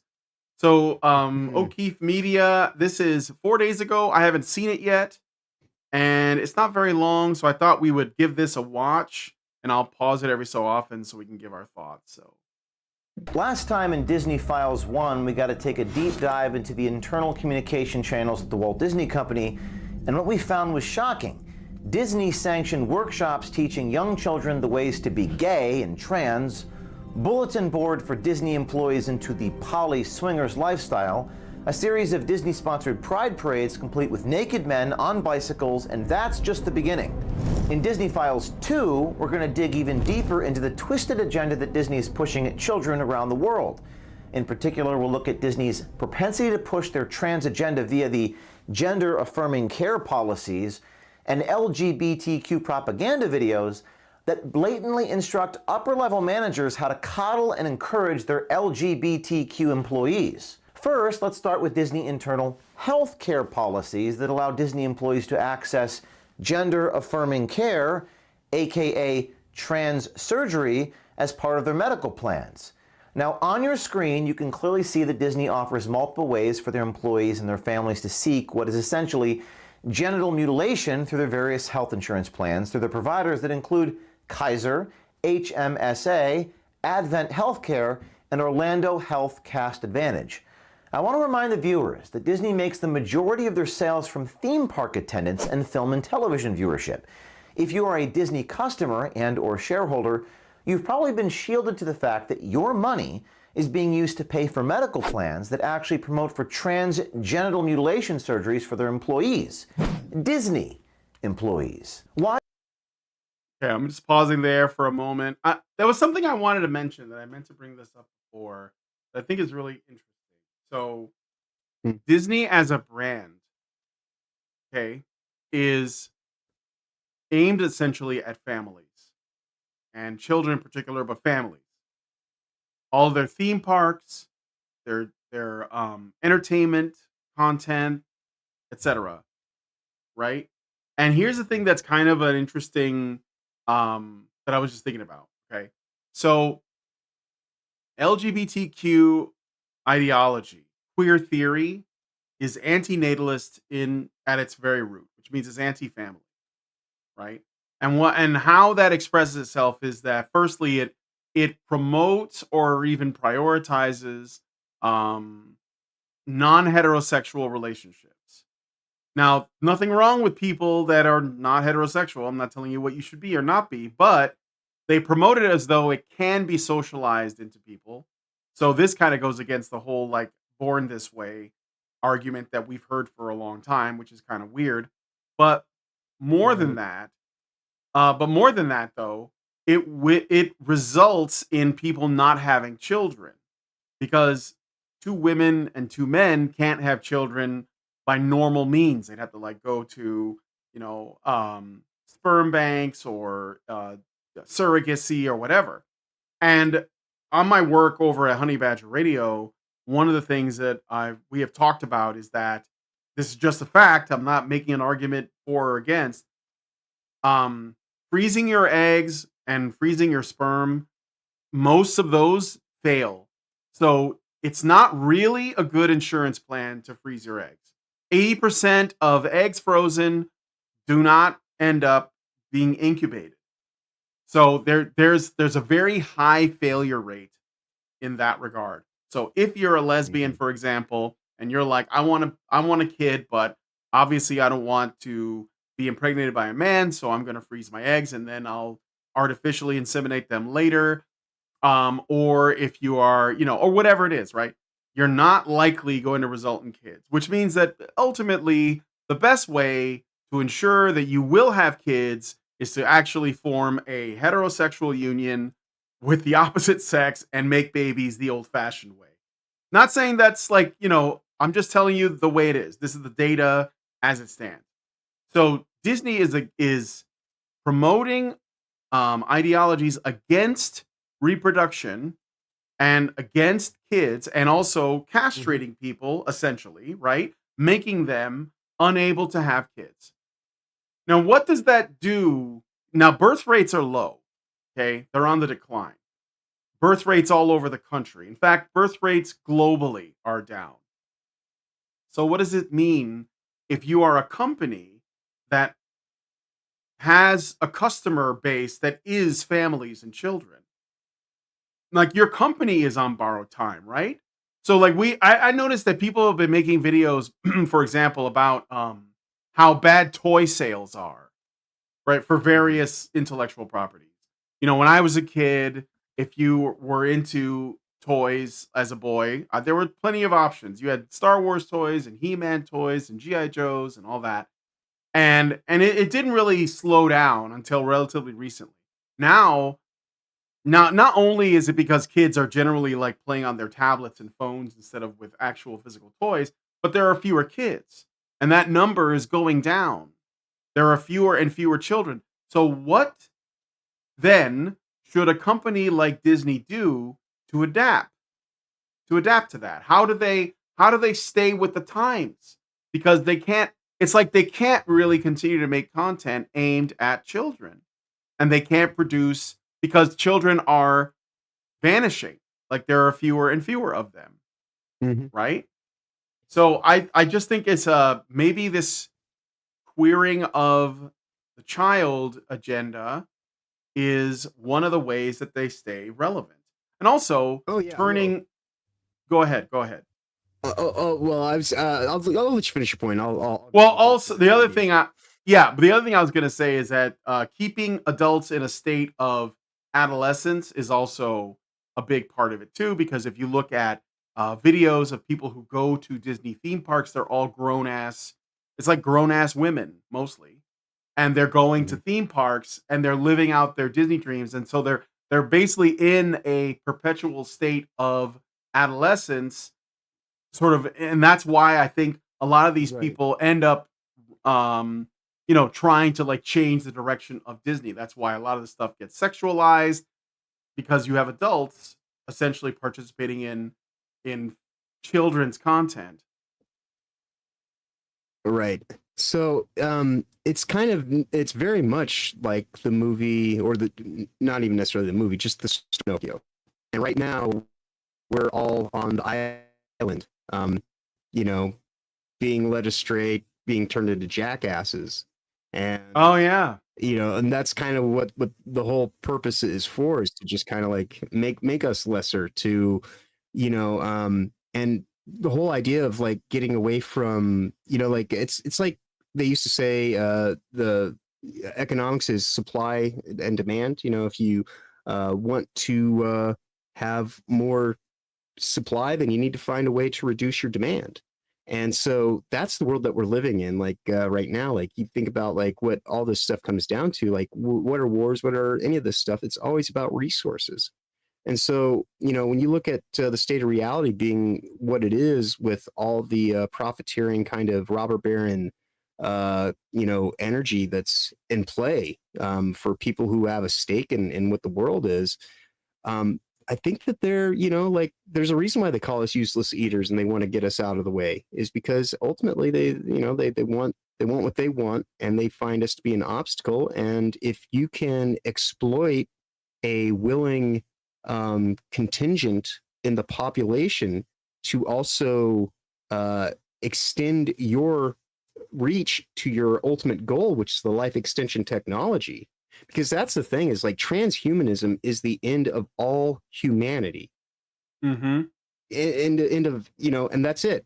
And the steps to getting to full on transhumanism is through transgenderism as this, and that's what this point in history is about, is this is creating the gap so that they can try to normalize all this stuff that's ultimately about, depopulation efforts and making synthetic people, or people that are born from test tubes that are genetically modified. And so all this stuff is about corrupting the manifestation of God, quite literally, in utero, and trying to get it so that the very aspect of creation is not even in the realm of God anymore, and under the, under the dictates of man. And that's ultimately because they are likely being possessed by high-end demonic forces that they don't even begin to comprehend, let alone understand or, believe in half the time. So, like, you can really be taken advantage of when you don't think that there's anything to be taken advantage of by, and so, like, that's, I think what we're seeing play out is just people being seduced by the darkness, and it's playing out in all of its many forms. And, in this part of the timeline, it's gender identity, it's identity crisis and all this kind of stuff, because,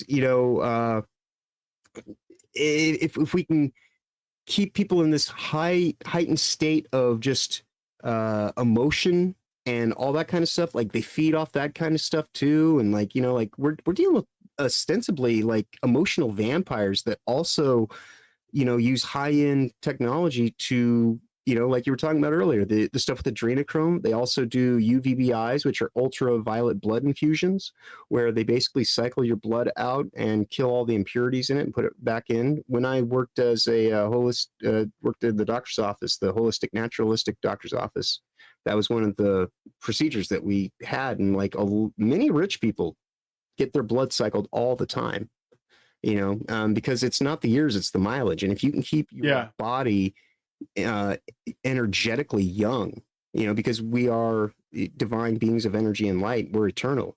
And so the more that you can keep your tissues young and youthful and slower in that decay rate, that's really what it's all about. And if you can't do that, then you need to have technologies that will somehow make up for that loss. And that's, I think, what they're trying to work towards in this idea of like a spiritual switchboard of, like that the series, what was it? The movie was Free Jack, but Altered Carbon, where the whole idea is like, like you exist, and if you have the money to pay for it, you can have any body, quite literally, that you can afford, and so like that's kind of, I mean, that's not where reality is, but that is where reality is headed.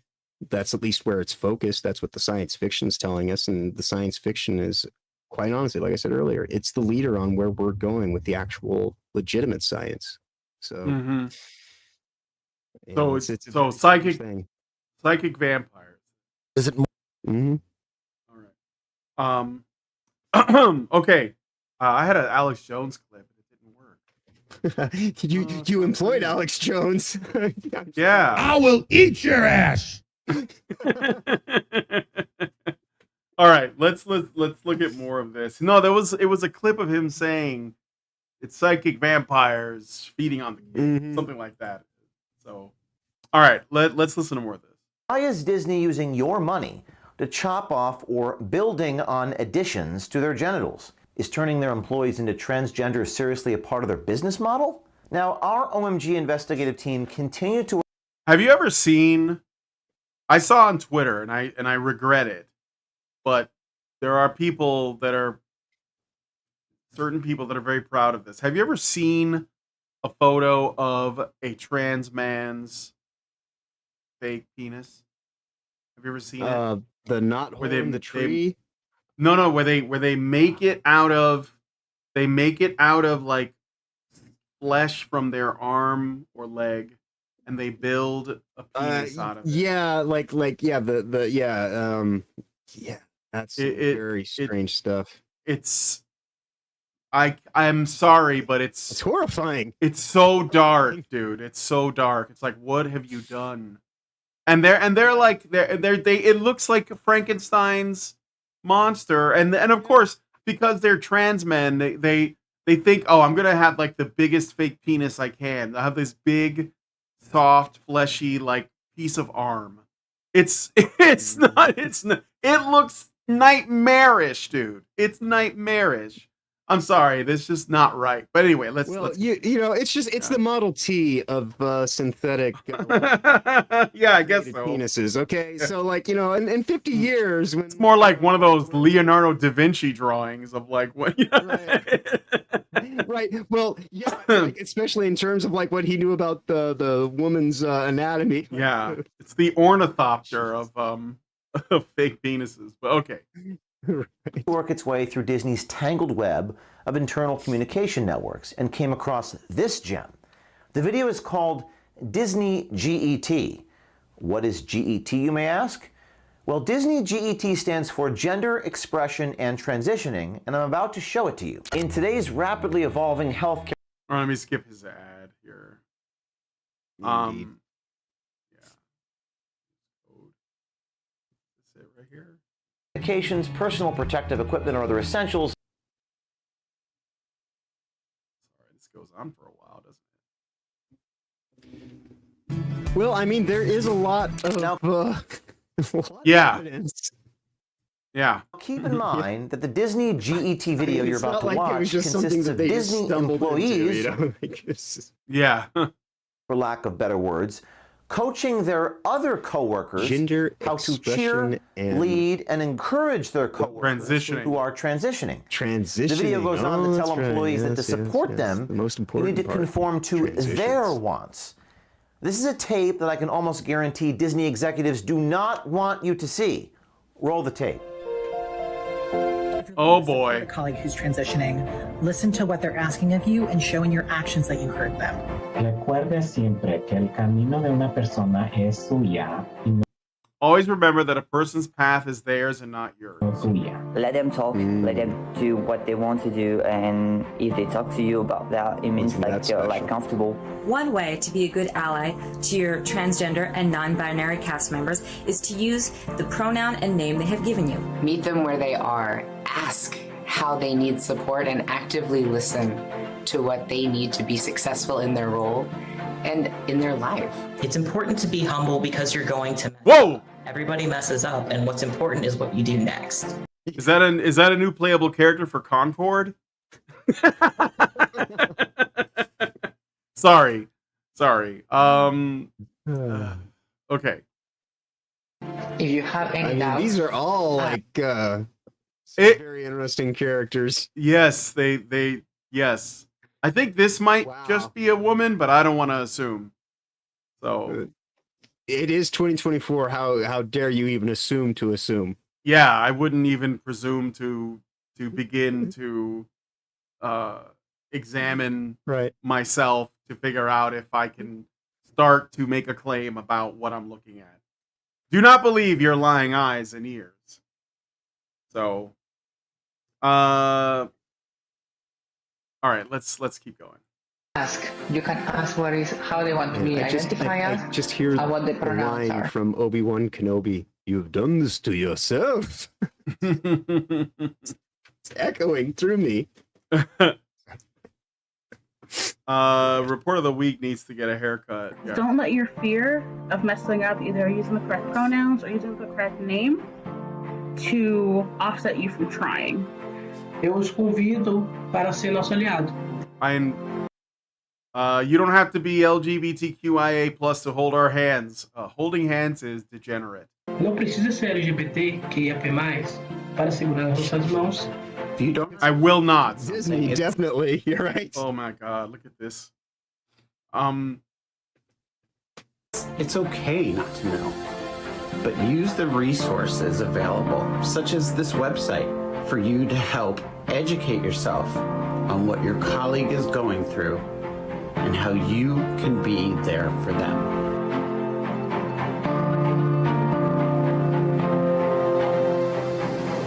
In that Disney GET video, you can clearly the appropriately ethnically beige people to tell me what I should be thinking.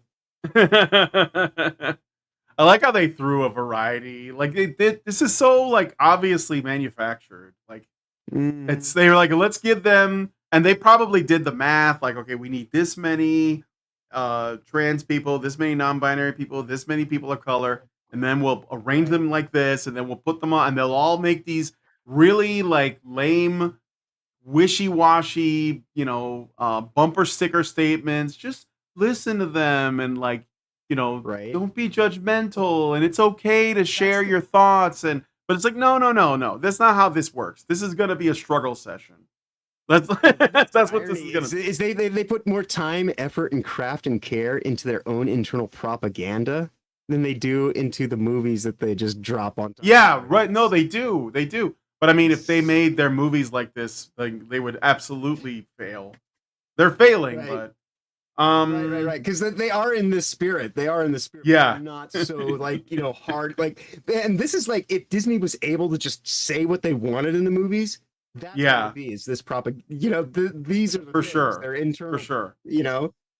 So yeah, we get a commercial version of that for consumers. But this is when they are going to church. This is the hymn book that they're singing. Absolutely. This is the church is in session. See that these Disney employees are not only recommending you do those actions, but almost telling their teammates they need to take those actions. Why are they so demanding? What if you said you don't agree with their positions at Disney on conforming to these LGBTQ demands? Well, that's something we'll reveal in Disney Files Part 3. In this Disney Files series, it is clear that within the Walt Disney Company, we are seeing what appears to be a complete woke overhaul of the once pristine Disney brand. In addition to the Disney GET video buried deep within the Disney internal communication apparatus, our investigative reporters, with the help of a brave whistleblower inside Disney, that's right, we have people inside Disney working for us, discovered an internal document showcasing what is likely one of their prized crown jewels in their LGBTQ pride achievements. And they call it the Disney Pride Think Tank. We're going to show you the document that outlines the Disney Pride Think Tank, and what you're about to see is a document that Disney has purposely been hiding from the public. The question is, why are they hiding this from the public if they're not ashamed of it? In the document, the Disney Pride Think Tank and their employee resource group states, quote, the Disney Pride Business Employee Resource Group, that's BERG acronym, is proud to introduce the Disney Pride Think Tank. We are a global employee collective from across the enterprise with a passion to advance LGBTQ plus representation in our content, products, experiences, and services. By providing our expertise, perspectives, and ingenuity to the business, we seek to identify new opportunities. Their two main areas of mission are content and the marketplace. Now, as you scroll through the document, you can actually see a picture with gay Mickeys. And what the Disney Pride Think Tank is trying to accomplish is, quote, hey, remember when the rainbow was just the rainbow? Remember that? Right. Does anybody remember that? Forgiveness. It was literally like, what was it at the end of when the flood ends? Yeah. And Noah's and Noah is on the ark, and they know that the storm is over, and then there's a rainbow that tells them that God says it's over now, right? That's what it used to mean. Like, I mean, at least like biblically speaking. But the rainbow is not. It means that the storm has just begun. It's right. Backwards. But also, like when I was a kid, rainbows were very popular with children. This is another reason why I find the rainbow concerning. I'm just saying. Just saying. Like when the fact that James O'Keefe says these are gay Mickeys, and I don't think he's wrong because I know that the rainbow has taken on a whole new meaning. But it just goes to show like where that automatic, he has the automatic programming of like seeing a rainbow and thinking pride, not, like the sun being like refracted through mist in the air, creating a rainbow. Like it's not even the scientific explanation. It's just a religious one, albeit the religion of queer ideology or Marxist ideology. So he's saying gay Mickeys, and they're just Mickeys with rainbows on them. But we know that he's right. We know that he's right. Right. Well, it's because they're co-opting, because light is a spectrum, right? Mhm. And so are autistic people. And so like I think that's ultimately is kind of what a lot of this stuff is like like it's preying upon iPod or iPad kids and the this and the that's of that we've created through all this new technology over the course of the last few decades, where they're highly exploitable and easily kind of manipulated because of their naivety and their kind of existence in this culture that does put it on the shiny and the this and that,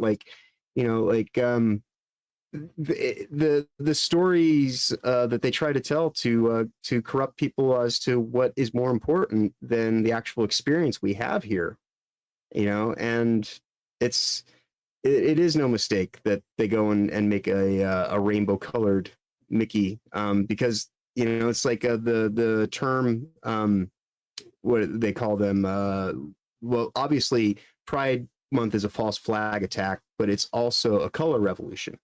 And it's not just a color revolution. It's that, like I said, it's that spectrum, the whole rainbow of reason, autists and what have yous, all just kind of like, coming at you full bore and undermining everything. Like I said, now the rainbow means that the storm has only just begun. Yeah. So, and it is true that there is a disproportionate a disproportionate percentage of, say, people who are autistic tend to transition. So like a lot of people who end up transitioning are on the spectrum. So and I think it's being used to exploit them.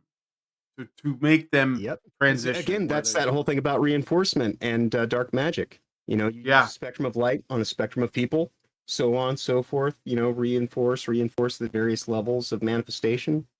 That's what it's seen playing out. That's why when people say, "I can't believe this happened," it's like you don't understand that 2 + 2 = 4. It's like when you do this much investment, what'd you think was going to be the payout? You create a trash society and all of a sudden everything falls apart. Imagine. Yep. How'd that happen? It's almost like playing. All right. Yep. Okay, there's a little left. Let's play the rest. Yep. Supporting the development of impactful solutions to engage the LGBTQ+ consumer across consumer products, games, marketing, services, and media platforms. Disney is pushing this through something they internally call the, quote, Marketplace Committee and Creative Content Review Committee. In the Creative Content Review Committee, they aim to support all content creators within TV, film, animation, creative marketing, and publishing by providing feedback at any step in the creative development process: scripts, character design, animation, episode, movie rough cuts. As you can see, the pictures they have below are shows with homosexual characters in them.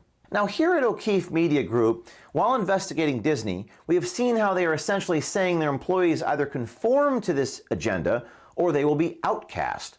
For example, look at what Disney is secretly showing about different cultures with Mickey logos. Here's what the design team at Disney made, and as you can see, they have Muslim Mickey. Let's look at these really quick.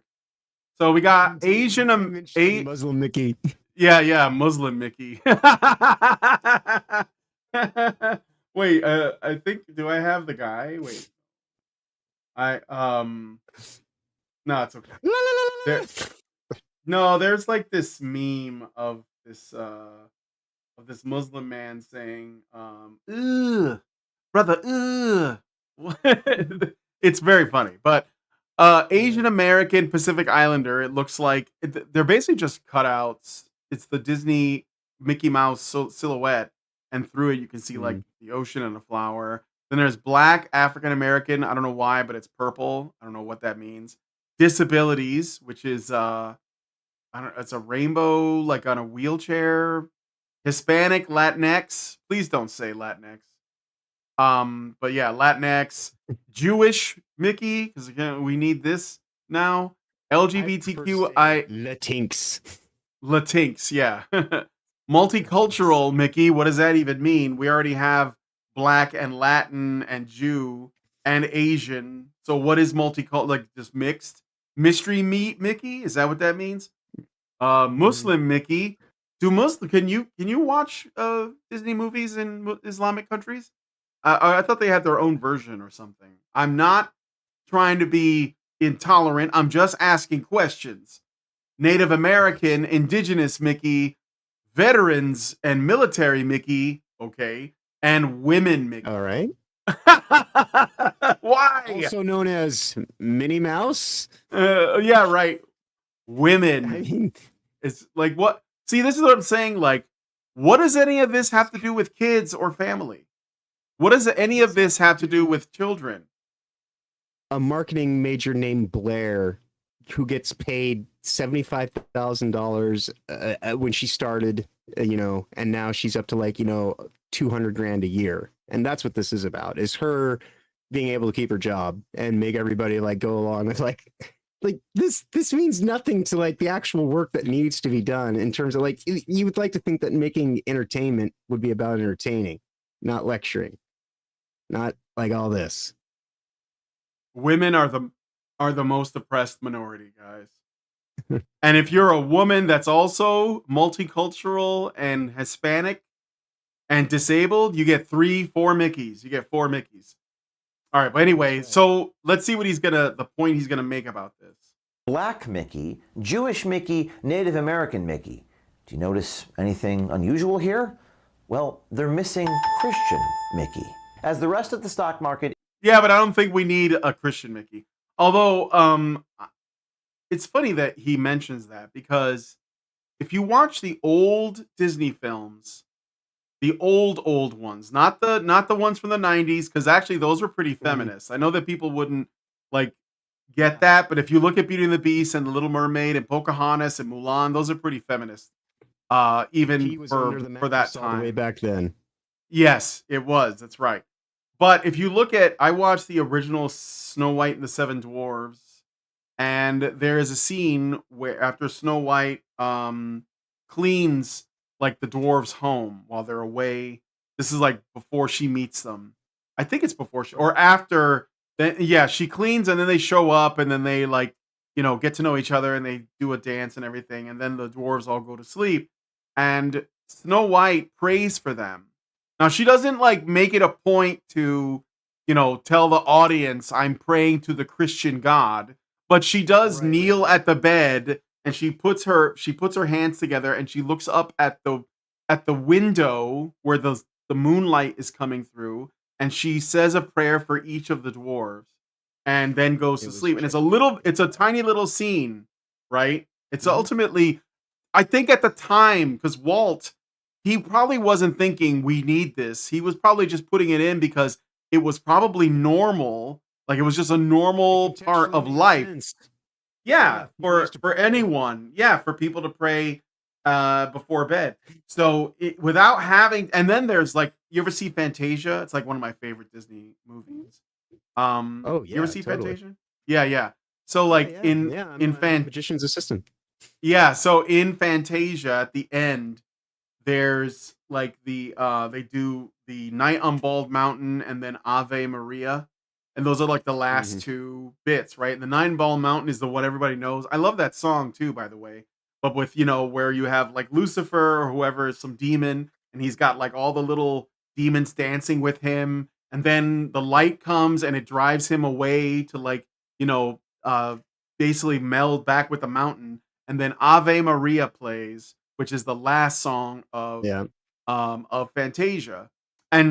And it is, I mean, like undeniably, it is Christian, but I guess the thing is that nowadays they wouldn't anyways. No, they wouldn't put that part in for sure. No, I think when they made 80 degrees reversed.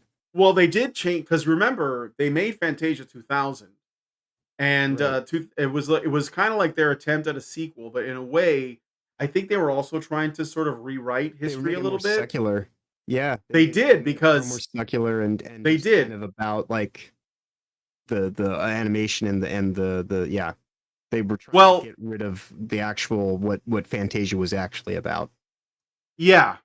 So what they did was, there was a Noah's Ark story in Fantasia 2000 with Donald Duck and Daisy Duck, and Donald Duck is Noah, and they had the animals and all that, but it did not have the same. It was just told like a story with a lot of humor in it and comedy, but no, like, it didn't have any like weight to it. And then the ending of Fantasia 2000 is actually more about like nature and the earth goddess. So it actually is more pagan at the end, because you remember, you got like that nature fairy spirit girl, and she's like, and it's really well done, but she's like flying around and like creating the flowers and everything. And then like the lava hawk or whatever it is, like an eagle made out of lava, is chasing her around, and it's basically about like death and rebirth, and it's very like Gaia, sort of oriented. Well, it's kind of funny, like, because people are so nostalgic to Disney, and they, it's that whole thing about what is seduction. It's not the woman in the red dress. Seduction is the guy who gets you to pay attention to the woman in the red dress. Seduction is very mundane, generally speaking. It's usually just about like compliance and getting you to go along with whatever they're trying to get over. That's why I'm trying to seduce you, Yeah. And so everybody just looks at Disney like, Disney used to be the thing. Like when you and I were growing up, I didn't really have parents. I had, people that gave birth to me, and they would just sit me in front of the TV, and like, the TV was like the thing. And that's, for a large contingent of people, they're like, oh, well, we can trust Disney, but you couldn't, because they've been telling us the entire time, like, it's that whole thing about symbology and like hiding it right where people don't look, just putting it in the language of everything. They call it touchstone entertainment. A touchstone is, for pagan rituals. It's a magic kingdom. Everything that Disney ever tells you, if you go and strip it back, what are they actually saying? And it's like, much like, you have to invite the vampire in. The vampire can lie to you to get you to do that. And as long as you do that, it doesn't matter that the vampire lied. And so, like, that is Disney.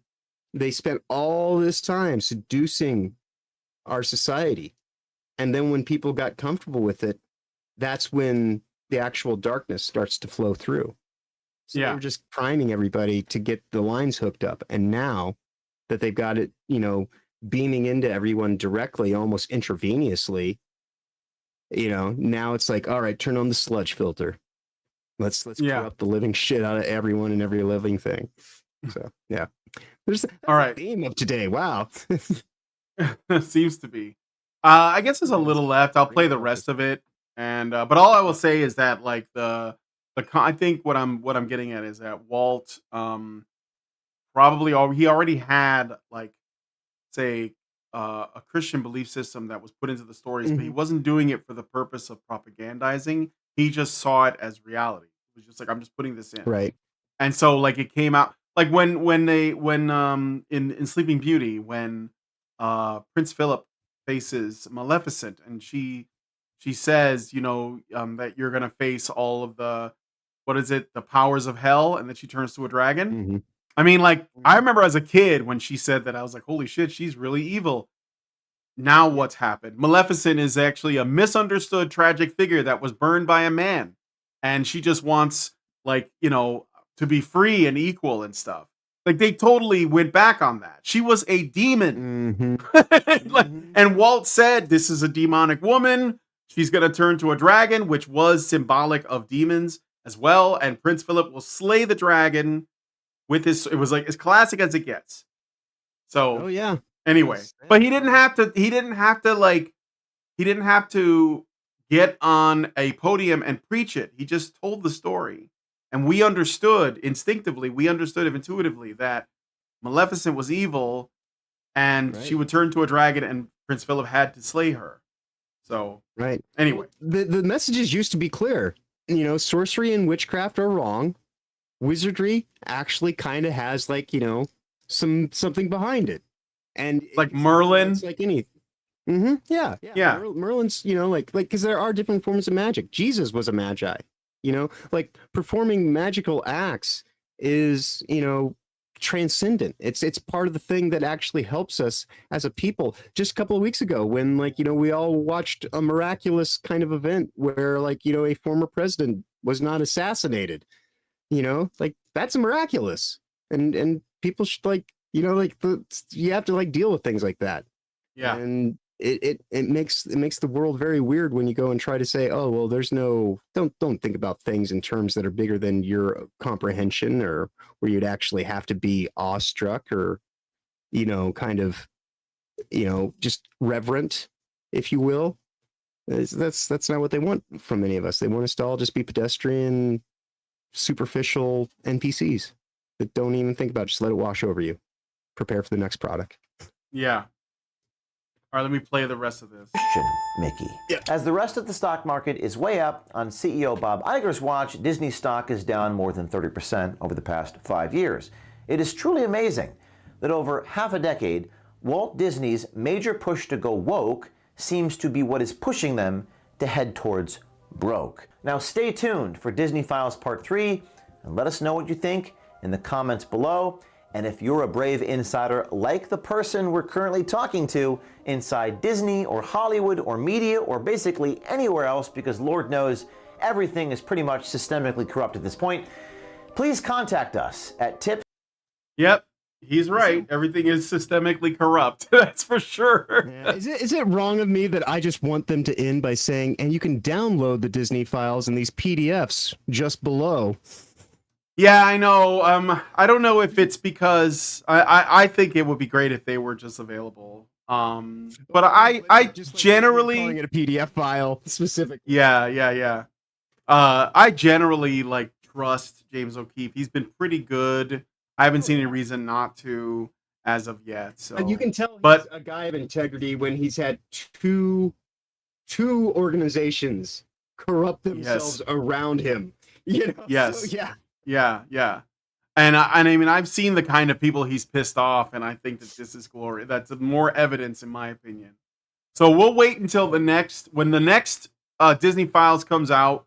We'll do another show on it, because I think that, I don't know how much impact I'm having here, but I think these are important.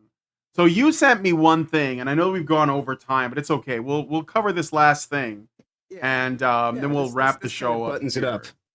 I think this is true. Okay, so this is a tweet from Tenet Media, and it says here, quote, "As white women, we need to use our privilege to make positive changes," end quote. Former teacher turned influencer infantilizes the white women for Kamala Harris and suggests that white women should never correct black women. Let's get educated here. This sounds like it's going to be a pure-on struggle session, but let's play it. Oh, it's something. Yeah. Ariel Fodar, affectionately known as Mrs. Frazzle, to her combined audience of over 1.5 million followers, is here to help gentle parent us through this election. Thank you. Hi, everybody. I am so honored to speak today. I am shaking to just be among such incredible company. We are here because... Hold on. Is she talking to children? Because it seems like she's talking to children. I know. She just comes in at 100. Oh my God. 187. Hello, everybody. Wow, it's so fake. It's so saccharine. It's oh my God. To cringe for the next minute and a half. It is. Okay. All right. Let's go back a little bit. These people have the right to vote, guys. Okay. To her combined audience of over 1.5 million followers, is here to help gentle parent us through this election. Thank you. Hi, everybody. Oh God. I am so honored to speak today. I am shaking to just be among such incredible company. We are here because, as if you were here earlier, you've heard BIPOC women have tapped us in as white women to step up, listen, and get involved this election season.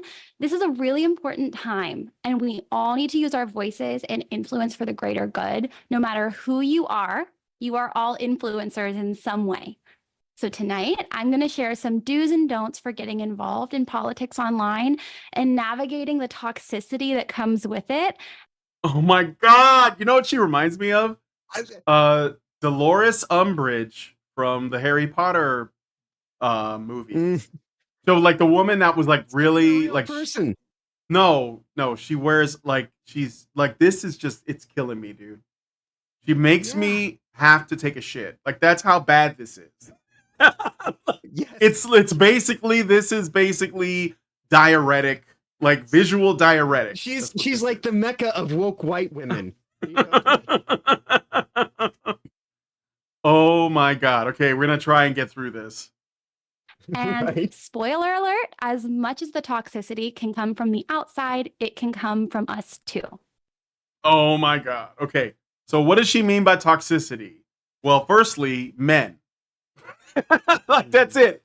Men who have opinions that have been rational and said, I think that Kamala Harris is very unpopular, for example, which she is. She got like no vote when she was trying to run as the primary candidate. She only became VP because Joe Biden chose her, and the only reason why Joe Biden chose her was because he needed to find a way to pander to his voting block of women and minorities. And so he was like, I'm going to choose a woman of color as my running mate. That's literally what it was. She has nothing to add to the conversation. Like literally, you have to imagine what can be unburdened by what has been. Like that's her whole campaign. Indeed. May we all be unburdened. Jesus. By what has been. Yes. So first, don't isolate yourself. We can do our best work when we're in community together like we are tonight, because the toxic feels smaller when we support each other. But don't make it about yourself. As white women, we need to use our privilege to make positive changes. If you find yourself talking over or speaking for BIPOC individuals, or God forbid, correcting them, just take a beat. And instead, we can put our listening ears on. Oh God! Just take a beat. And so instead, and we can put on our listening ears, catch a bubble. Yeah. Right. Oh my God. This is not a real person talking. This is white construct. White women, are you actually listening to this? Like, do you want to do this? Resonate? Yeah, is this something that you do you feel like you're helping if you're doing this? Like, do you guys think for yourselves at all? Oh man. Okay. I guess the reason that the voice sounds like a test pattern is because there's really nothing going on behind that signal. Ukraine is a small country. Russia is a powerful country.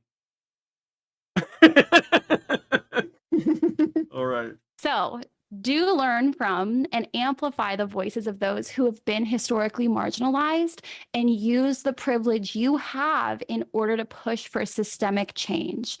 As white people, we have a lot to learn and unlearn. So do check your blind spots. You are responsible for your algorithm, believe it or not. Dying a little algorithm. Inside. Yeah, you're responsible for your algorithm. Oh, Jesus. I've never heard that. I've never heard that expression. Yeah, 1.5 million subscribers. Oh. I mean, it's all artificial, right? It's all artificial. Right. Oh, what a bot agent. Not even real. Yeah, it's just kind of, I don't know. It's like if Smith had a vagina in the Matrix. Yeah, right. Tried to just nursemaid you, right? I'd like to share with you a revelation I've had since starting my time here. I think we need to decenter and use our white female privilege. Oh no. The voices, God. Yeah. Well, this is where we're at now. This is essentially this race, without getting, too deep into it. It's coming down to essentially single women, the voting block, against everybody else. That's kind of where we're at. And of course, the simps that protect those single women. Because that is what the women without children and husbands has become. They've become a voting block that acts on the behest of people who check the correct boxes. Kamala Harris will leverage this as much as she can. And all we can hope is that people, all we can hope is that people are going to be discerning enough to see that she's just an awful candidate. But I don't have enough faith in humanity to think that it's not going to be an issue regardless. So we'll see. I say I have hope for humanity, but I lack faith in society. And that's ultimately the problem is society gets in the way of our humanity at every turn. That's true. But it's okay. It's okay. Single women is redundant. Thank you. Mr. Anderson, I'm going to need you to use your listening ears. Your inner voices. Somebody make that. Somebody get the picture of this woman and put sunglasses on her and maybe an earpiece. Right. Oh, she's got an earpiece, actually. She's got an earpiece. Yeah. She's doing the work for us. Yeah, so like a lot of it's done already. Okay. Norwegian says more men need to be strong and say no to women. 100%. It's not hard, but men are struggling, man. Men are struggling too. They have to be courageous and they have to stop caring about what people think and just speak the truth. That's it. But anyway, we should wrap. Speak. It'll never be hard again.